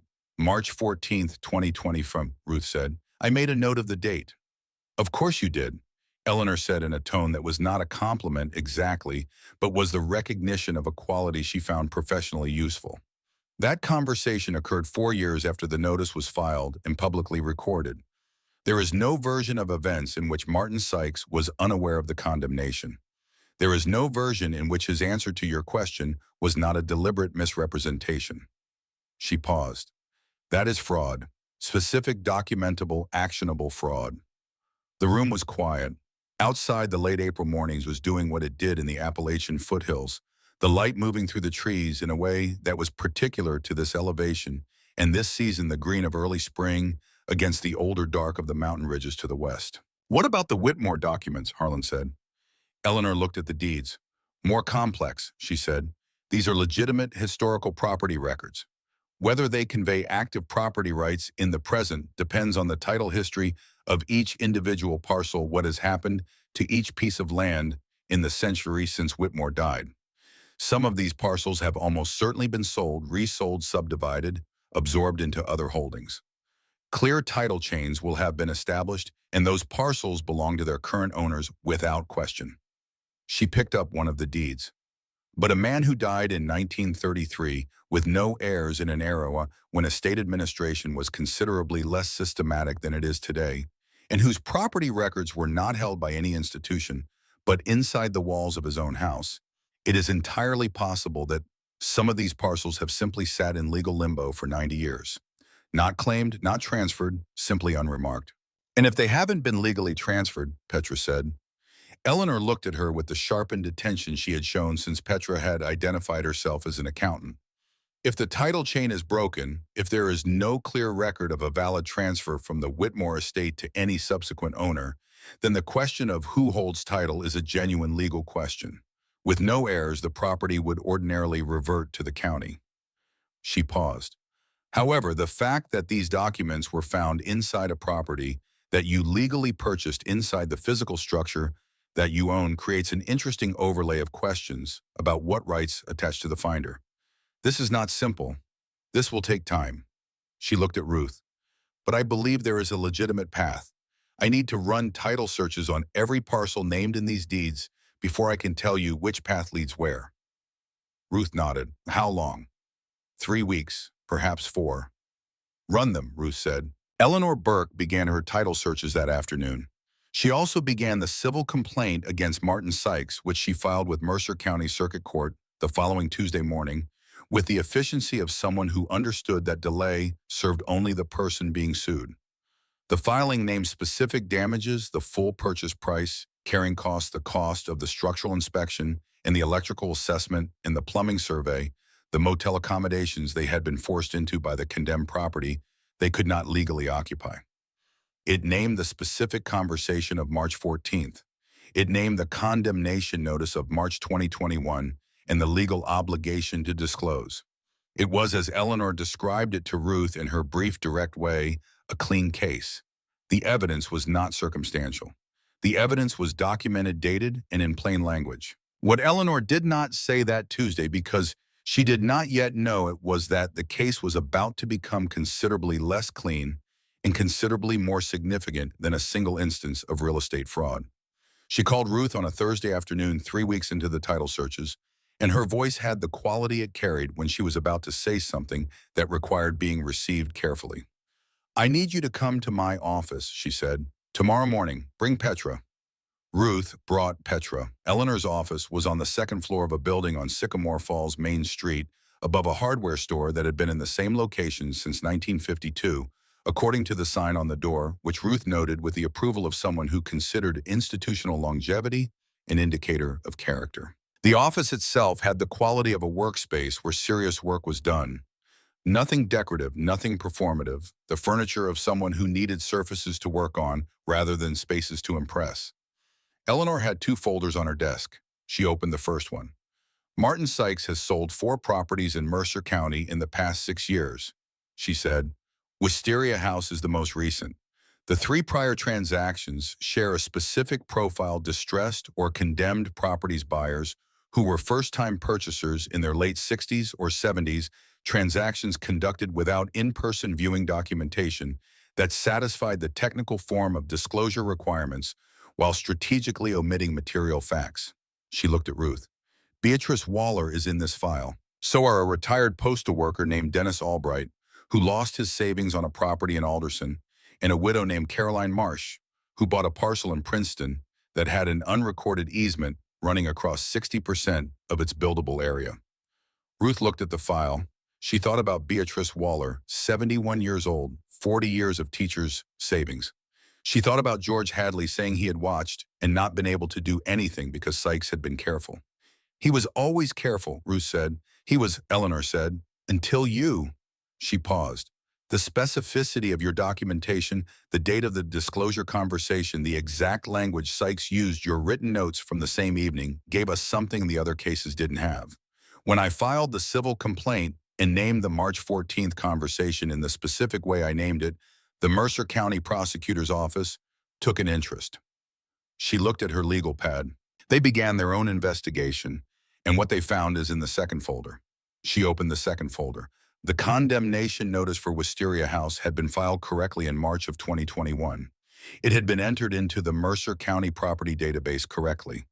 And then approximately 8 months later, in November of 2021, the digital record had been modified. Not deleted. Deleted would have been too obvious, would have left a gap that any competent search would have identified.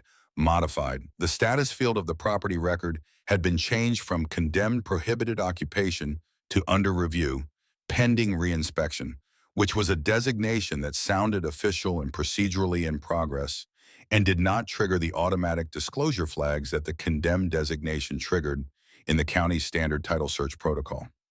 The modification had been made from a terminal in the Mercer County Assessor's Office. The employee whose access credentials had been used to make the modification was a records clerk named Gary Pitts, who had worked in the assessor's office for 11 years and who had, Eleanor said, with the precise neutrality of someone delivering a fact, a brother-in-law who had worked as a buyer's agent on 2 of Martin Sykes' previous transactions.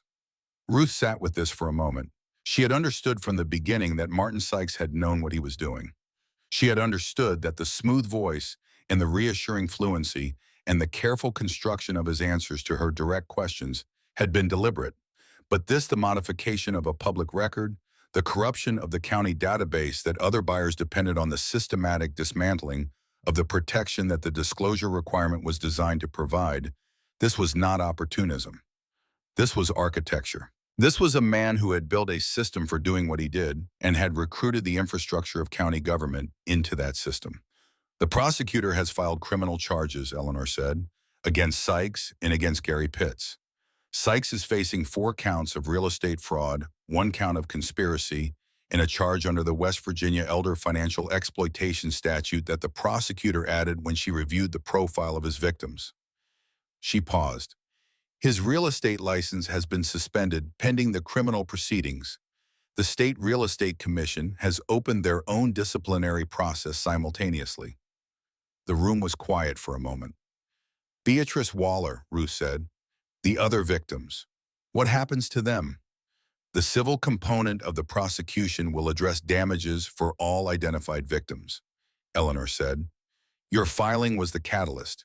The documentation you had gave the prosecutor what she needed to open the larger investigation. She looked at Ruth steadily. You did that. The notes you took on March 14th, the specific way you asked your questions and recorded his answers, that is what made this case.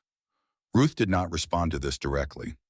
She thought about a woman she had never met, 71 years old, standing in a property she had bought with 40 years of savings, understanding what had been done to her. She thought about how that must have felt to carry without remedy. She thought about what it meant to have the thing you had worked toward your whole life used as the instrument of your loss. She thought about Martin Sykes on the phone 3 weeks before her wire transfer had gone through, telling her there was nothing material to disclose. What do I need to do? She said. Eleanor told her. The mediation session was scheduled for a Thursday morning, 6 weeks after the criminal charges were filed. Martin Sykes' attorney had requested mediation as a precondition of settlement discussions, which Eleanor had described as a standard procedural maneuver by an attorney managing a client whose position was significantly weaker than his public posture suggested. The request had been granted. The session would be held in a conference room at the Mercer County Courthouse. Ruth had been preparing for it for 2 weeks, not in the way that people prepare for confrontations they are dreading, but in the way she prepared for everything that mattered, methodically, specifically with a clear sense of what she intended to accomplish and what she needed to say to accomplish it. The night before the session, she sat at the desk in the motel room. Petra was in the adjacent chair, her laptop open, the spreadsheet she had been building over the preceding weeks pulled up on the screen. Harlan was on the other side of the room reading present without being in the center of things, which was the place he had always occupied most naturally when Ruth was working. The spreadsheet was Petra's contribution. She had built it without being asked, in the way she did the things she considered useful, quietly, thoroughly, without making a production of either the effort or the result. It was a record of every rent payment Ruth and Harlan had made from 1969 to 2025. She had reconstructed it from the documents. They had kept the old lease agreements in the bush. They had moved from address to address. For 50 years, the bank statements. Ruth had never thrown away the tax records. Where documentation had gaps, Petra had estimated conservatively from the records that existed on either side. 56 years, 672 months, each one with a dollar amount, each one with an address, each one with the name of the person or entity to whom the payment had been made. The total was a number Ruth had never calculated before, because calculating it had not seemed like a useful thing to do while you were still in the process of paying it. Seeing it now assembled in Petra's clean accounting rows, she felt something that was not grief and was not anger and was not any of the emotions she might have expected. It was closer to recognition.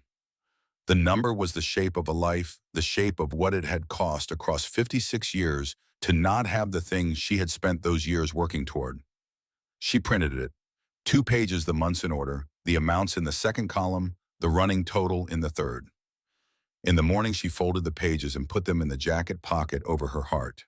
Martin Sykes was already in the conference room when they arrived, seated on the far side of the long table with his attorney, a man named Bryce Garland, who had the expensive haircut and the careful suit of someone whose clients needed him to look more formidable than the facts supported.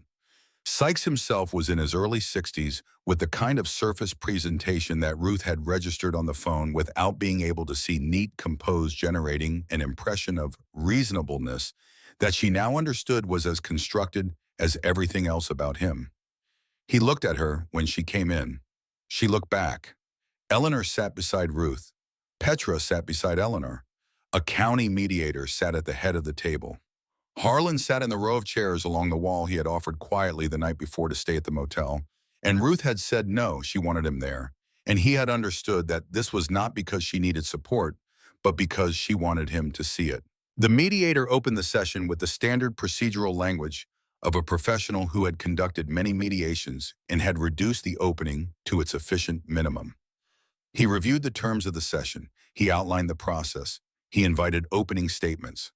Bryce Garland spoke first in the tone of someone who had decided that the best available approach was to reframe the situation as a regrettable misunderstanding compounded by the complexity of real estate disclosure law in the context of a property with a complicated administrative history.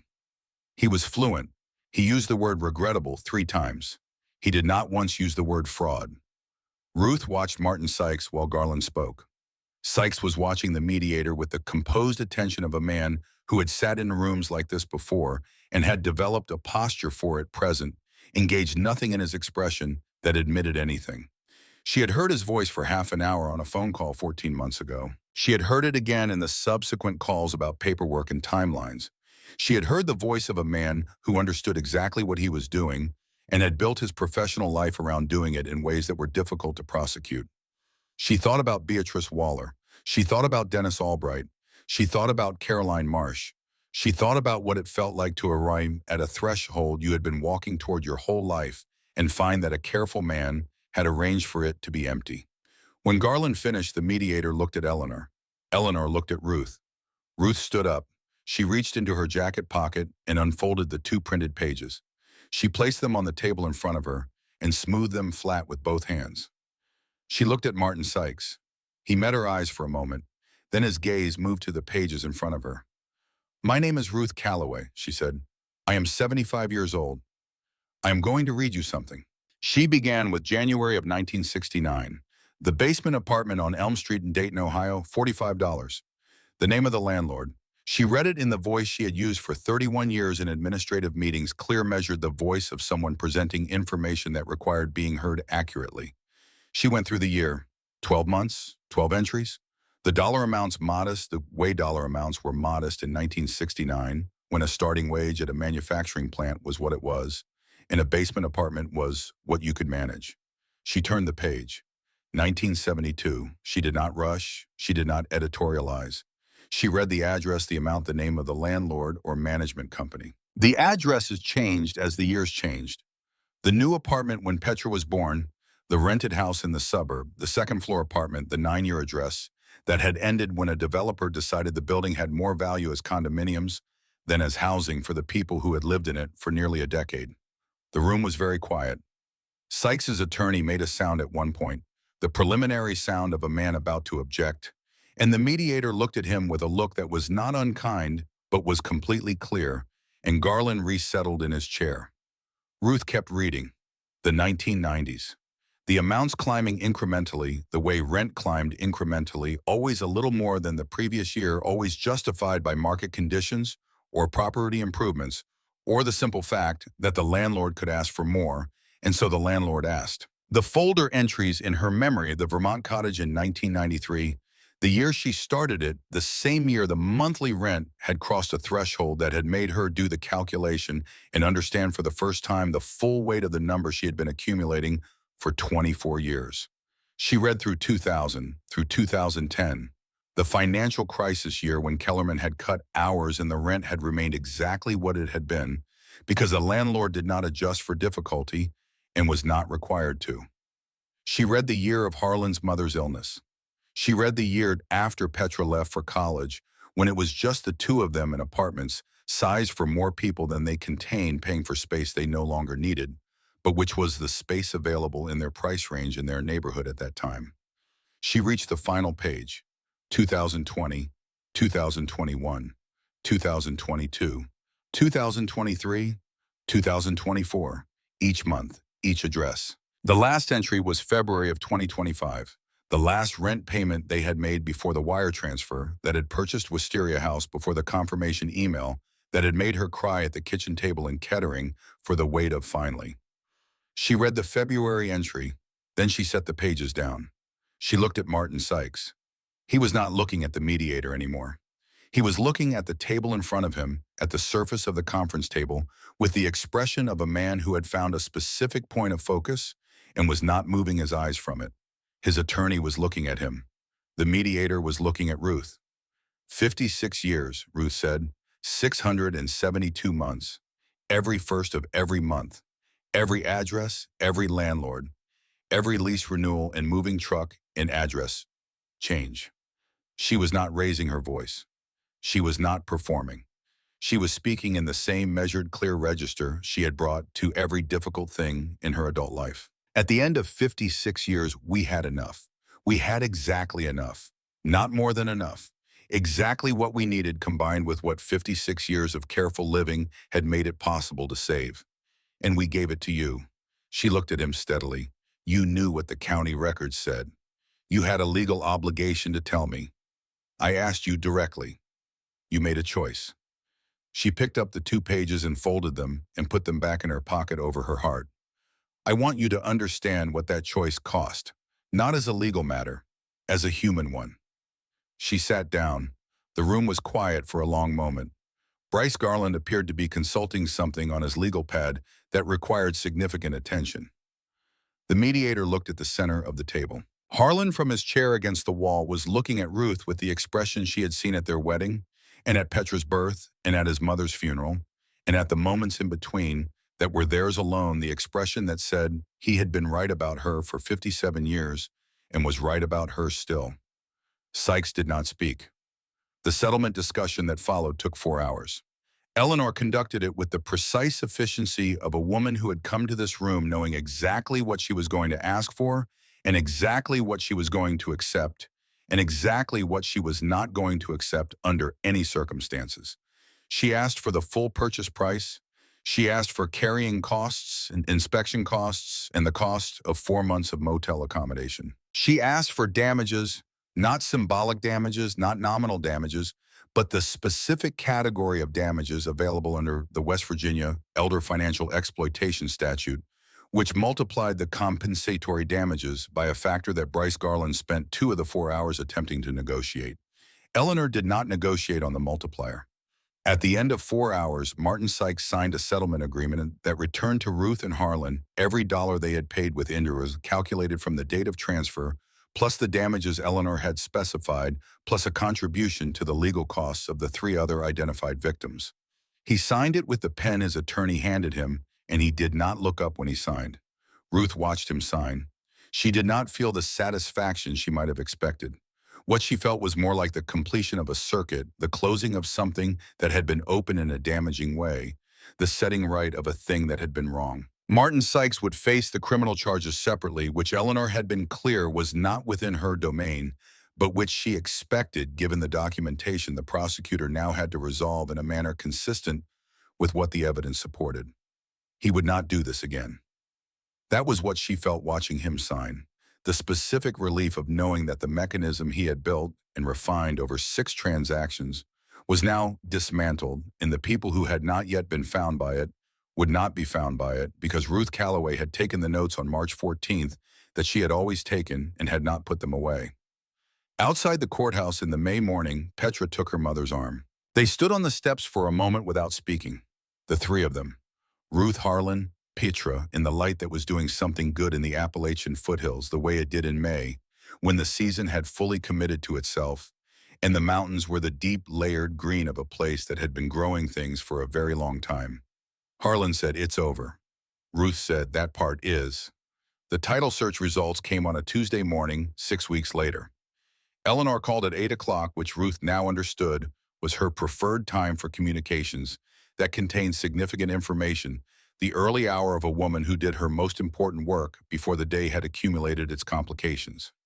Ruth took the call at the small table by the window of the motel room, with her coffee and her legal pad, the same configuration she had brought to every important thing for 30 years. Harlan sat in the chair across from her. Petra was on her laptop, the accountant's spreadsheet visible on the screen. A different spreadsheet, now the one she had been building for 2 weeks since Eleanor had shared the preliminary parcel information. Eleanor spoke for 11 minutes. Ruth wrote on her legal pad in the shorthand she had developed across 3 decades of plant meetings, compact, accurate, the notation of someone who had learned that the record was as important as the event it recorded.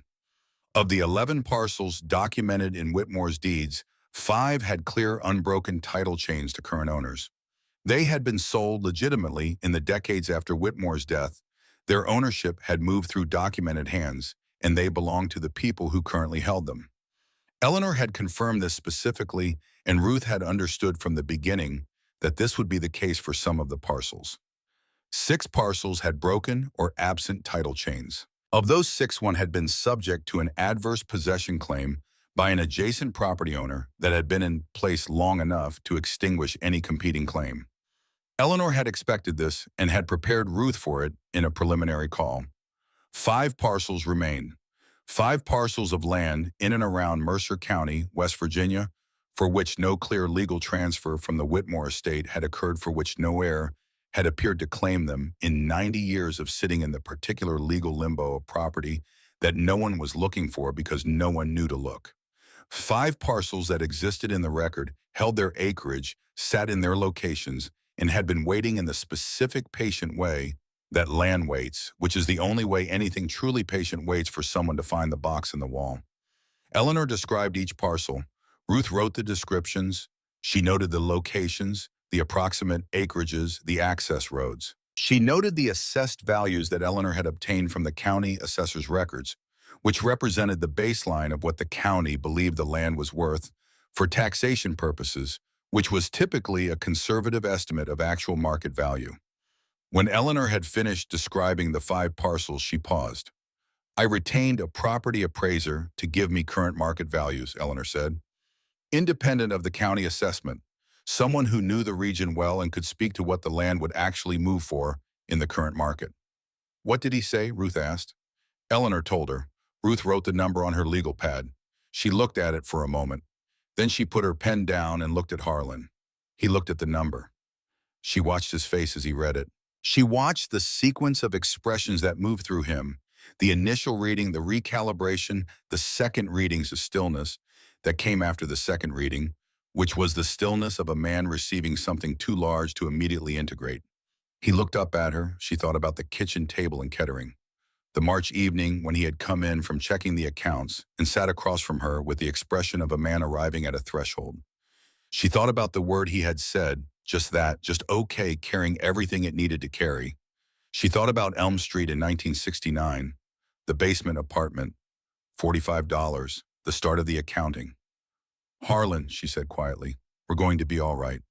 His eyes were bright. He nodded once, the kind of nod that was not agreement, but the physical act of receiving something you had not been certain was coming. Petra's voice came from across the room.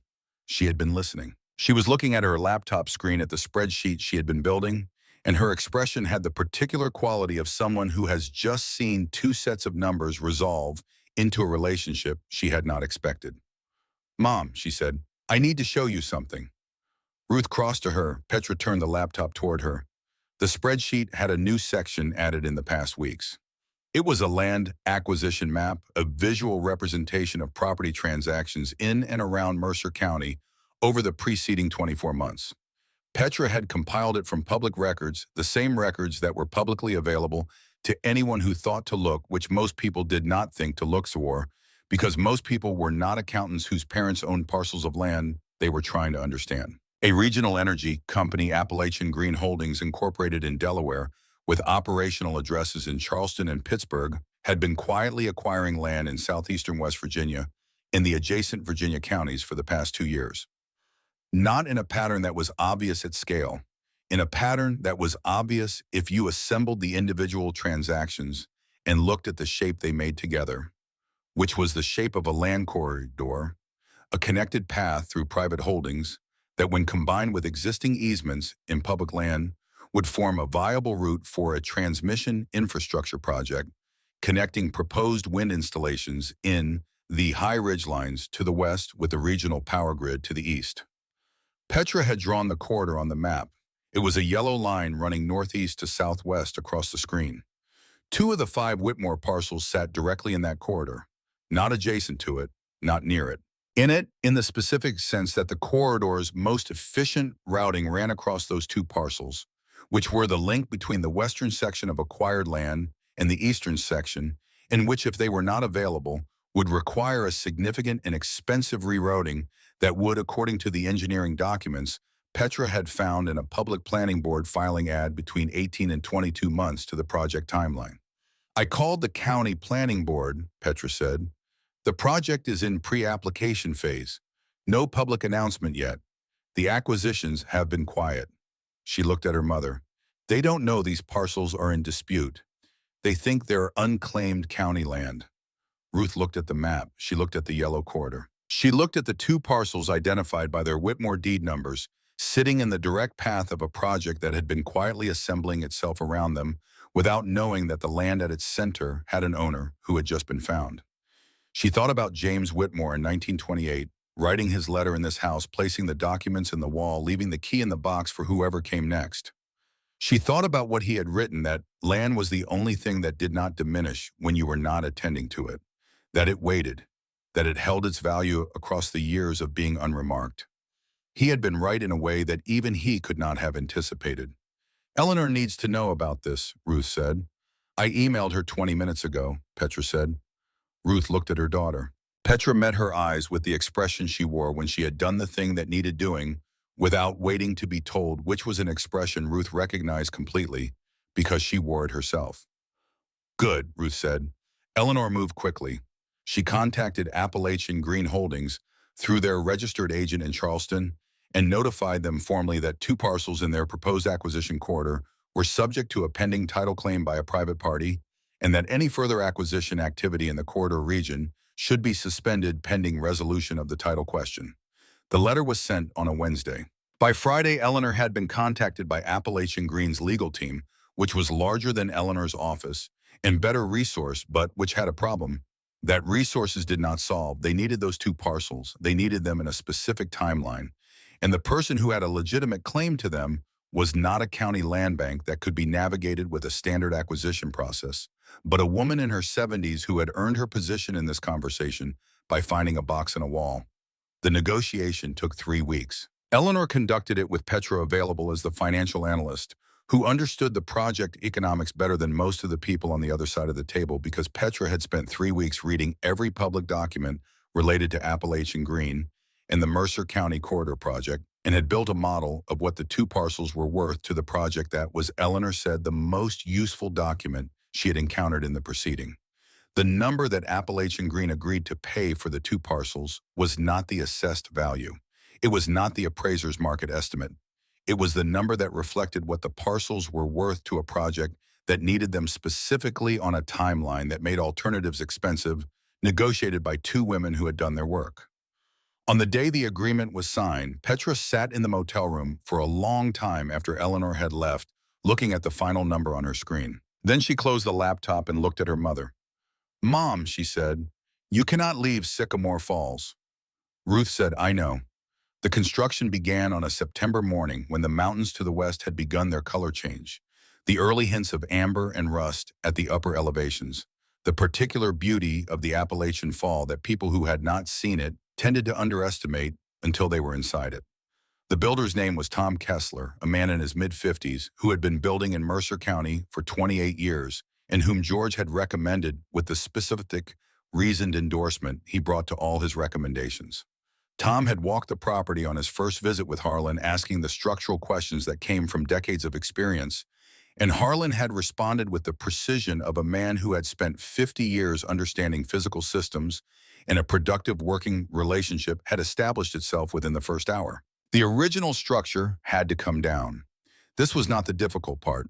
Ruth had understood it from the first week, from the condemned notice and the compromised walls and the old wood that the vines had penetrated and made their own. She had not carried grief about it since the day she had sat on the garden path and chosen in the private interior of herself to stop treating the damage as the end of the story. What they found under the damaged structure was the foundation.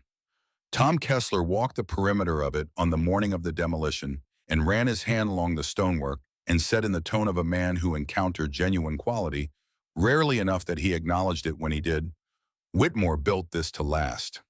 The foundation was stone and lime mortar, set with the particular precision of someone who had studied what made foundations fail and had built accordingly. 138 years of West Virginia weather had done nothing to it except give it character. It did not need to be replaced. It needed to be built upon. They kept the foundation. They kept the stone path which Ruth's crew repaired over 3 weekends. In October, stone by stone, Harlan and George, working together with the methodical patience of two men in their 70s who had stopped rushing the things that deserved to be done correctly. They kept the stone arch in the garden. Tom built it back properly, using the same stone, following a sketch that Ruth had made of what she wanted, which was close to what had been there before, but better. The proportions corrected the structure sound. And they kept the vines. Not all of them. The structural growth, the root systems that had penetrated the old walls and contributed to their failure, those came out with the demolition. But along the left side of the property where the stone arch stood, where the original garden design had placed the climbing growth ornamentally rather than aggressively, the wisteria was preserved. Ruth had asked for this from the first conversation with Tom, and she had not negotiated on it. The interior took 4 months. Ruth made decisions about the kitchen and the light and the fireplace and the guest room with the focus of specific attention of someone who had been thinking about exactly this for 30 years and had extremely clear opinions. The kitchen window caught the morning light. The fireplace in the front room was real, with a hearthstone Ruth had chosen from samples with the same seriousness she brought to things that mattered. The guest room had bunk beds and a window seat and a shelf already built for the things the grandchildren would leave behind. They moved in on a Thursday in January, in the particular cold clarity of a West Virginia winter morning, when the mountains were visible to the west in a way that seemed more architectural than natural defined, certain the bones of the landscape showing through the stripped back season. The moving truck carried the good furniture from storage. Harlan carried the box with Ruth's folder. The manila folder that had traveled with them through every address since she had started it in a dentist's waiting room in 1993, and he placed it on the desk in the room she had designated as her reading room without comment because it belonged there, and he knew it belonged there. On the first morning in the house, Ruth got up at 5 o'clock, out of habit made coffee in the kitchen with the morning light window and sat at the table and did not open her laptop to look at listings. She looked out the window at the garden instead, at the January garden with its bare bones and its sleeping bulbs, and the stone arch visible through the frost on the glass, and she felt the specific quality of an arrival. Not a destination, because destinations implied the end of movement, but an arrival in the sense of a presence, a being, here that was different in kind from every previous address. Different because her name was on the deed, because nobody could come to this door and require it back, because the foundation beneath her was the same foundation James Whitmore had laid in 1887 for a structure he had built to outlast everyone, and it had outlasted everyone, and she was sitting on top of it in her kitchen with her coffee in the January morning, and this was her house. She stayed at the table for a long time. In March, Eleanor called on a Tuesday morning. Ruth was in the garden wrapping the new plantings against a late cold spell, wearing the canvas gloves she had bought at the hardware store on Main Street. She answered with her left hand, the right still holding a stake. 5 of the 6 broken title parcels had been confirmed by the court. 1 had been ruled against on a technical adverse possession claim from an adjacent landowner. Eleanor had anticipated this and had prepared her. 5 parcels, the 2 sold to Appalachian Green, 3 remaining in the Callaway name. Of the 3 remaining parcels, Ruth and Harlan donated 2 to the Sycamore Falls Land Trust, the open land along the creek that George had identified in his preliminary review land that the trust had been trying to protect for years from incremental encroachment. The donation was their decision, made the previous fall during one of the evenings when they had sat in the unfinished house with the camp stove and talked about what they intended to do with what the walls had given them. Ruth had felt clearly about it. The land was theirs by the accident of a chain of events that had involved a man's fraud and another man's century-old trust in his own walls, and a sequence of years that had led specifically to her. She did not believe that gave her an obligation to the land in a spiritual sense, but she believed it gave her a choice, and the choice that sat right with her was to put that land somewhere it could not be taken away from the community that had grown up beside it. The third parcel they kept. A wooded hillside on the eastern edge of Mercer County, several acres of old-growth timber and rocky ridge that had no development potential and significant beauty, where George had once seen a black bear cross a clearing in the early morning, and where Ruth had walked once in October and stood for a longer time in the particular silence of old trees, and understood without articulating it that this was a piece of the world that was supposed to be held, not used. The dinner for George Hadley happened on a Saturday in April, when the garden had committed to the season, in the way April gardens do tentatively, at first testing the proposition, then with increasing confidence as the warmth established itself. The wisteria along the arch was the first thing to open, which Ruth had not anticipated, and had stood in front of for several minutes on the morning she noticed it, in the specific stillness of someone receiving something they did not expect. She made the meal in the kitchen with the morning light window. Harlan set the table from the Kettering house, the one with the scratched corner from the year Petra was 9, and rode her bicycle through the kitchen, the scratches never repaired because they were the record of a life rather than damage to be corrected. Petra had driven from Cincinnati and arrived in the afternoon with wine and the expression of someone who had decided that this particular evening deserved to be attended to. They ate and talked about the parcels in the land trust and Tom Kessler's plans to come back in the spring to address two details in the foundation drainage that he had identified over the winter and intended to resolve before they became anything. They talked about the Appalachian Green Project, which had been formally announced the previous month, and which George had read about in the Beckley newspaper, with the particular satisfaction of someone watching a sequence of events he had witnessed from the beginning reach its public stage. After dinner, as the April evening was doing what April evenings did in the West Virginia hills, holding the light longer than expected, finding colors in the last hour that the middle of the day did not produce, Ruth took her coffee and walked to the garden. The stone path under her feet, the bulbs she had planted in October coming up in the border along the left side, the bench Harlan had built in the corner where the afternoon light fell best. George came to stand beside her. They looked at the arch together for a moment, the wisteria already past its first week of bloom, the purple clusters of it moving in the small evening wind that came down from the ridge after sunset. "You insisted on keeping them," George said, not a question. "Yes." He looked at the vines. She could see him thinking about what he knew, the condemnation notice that had been hidden behind this growth, the wall that the removal of the vines had broken, the box that the broken wall had shown them. The whole sequence playing in the order that sequences play in the mind of someone who has watched them unfold from proximity. "Why, ma'am," he said. Ruth was quiet for a moment, holding her coffee, looking at the arch in the evening light. "The vines covered the notice," she said. "If the notice hadn't been covered, Martin Sykes couldn't have sold us the house. We never would have come here." She paused. "The vines grew into the walls.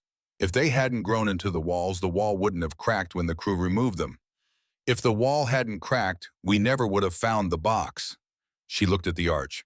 The vines were the disaster and the discovery at the same time. The same thing that broke everything open was the thing that showed us what was inside. She was quiet for a moment. "I don't want to cut down the thing that saved us." George looked at her. He did not say anything. He was a man who knew when a thing had been said completely and did not require addition. Harlan came through the garden door with Petra behind him, and they brought their cups and stood in the April evening beside the arch, the four of them in the light that was doing its last good work on the mountains to the west before the dark came down. Petra said, "I keep thinking about the letter, what he wrote." "Whitmore," Harlan said, "that whoever found it had found it because they were meant to." Petra held her cup in both hands. "I don't know if I believe that." Ruth looked at the arch, at the vines, at the stone path they had repaired stone by stone, at the foundation invisible beneath the rebuilt house that had waited through every owner and every season for someone to come and build on it again. She thought about 1969, the basement apartment, $45, Harlan at 22, Ruth at 19, the mattress on the floor, and the card table and two folding chairs, and the feeling that this was the beginning of something that would only get better. She thought about the folder, 32 years thick now, sitting in the desk drawer in her reading room. She had not added to it since the wisteria house listing had not needed to, was not going to need to, but she had not taken anything out. The Vermont cottage from the dentist's waiting room in 1993 was still in there. The farmhouse they had looked at seriously before the 2008 crisis made the timing wrong. The house with the roses she had photographed from a car window in 2015. All the years of looking kept in a manila folder that had never lost hope on her behalf, even in the years when hope required effort to sustain. I don't know if I believe it either, Ruth said. What I believe is that we didn't stop. We kept the number in front of us. We kept the folder. We drove slowly on Sunday mornings. She paused. I believe that's what he meant. Not fate, not luck. Just you have to keep going until the walls tell you something. And when they do, you have to be the kind of person who is paying attention. The evening settled around them. The wisteria moved in the small wind. The mountains to the west held their last light the way mountains hold things with the patience of very old things that have learned not to rush the transitions. Across 56 years of first-of-the-month payments, across 6 addresses, and a folder full of things she had wanted and not yet had and never stopped believing she would have, across a fraud that had taken everything and a wall that had given back more than everything, Ruth Calloway stood in the garden of her house in Sycamore Falls, West Virginia, on a Saturday evening in April and felt the specific weight of an arrival that had cost exactly as much as it had cost, and not a cent more, and was worth every year of the getting here. The folder was in the desk drawer in the reading room. She was not going to add to it. She was not going to take anything out of it. It was the record of a life spent working towards something with the particular faith of a person who understood that timing is not always cruel even when it feels that way. That the house you were meant to have was waiting for the moment you were ready to receive it. That some walls have to fall before you can see what they were hiding. She would keep the folder. Not because she was still looking, because the looking had been part of the life and you kept the things that had been part of the life. She drank her coffee. She looked at her garden. She was home.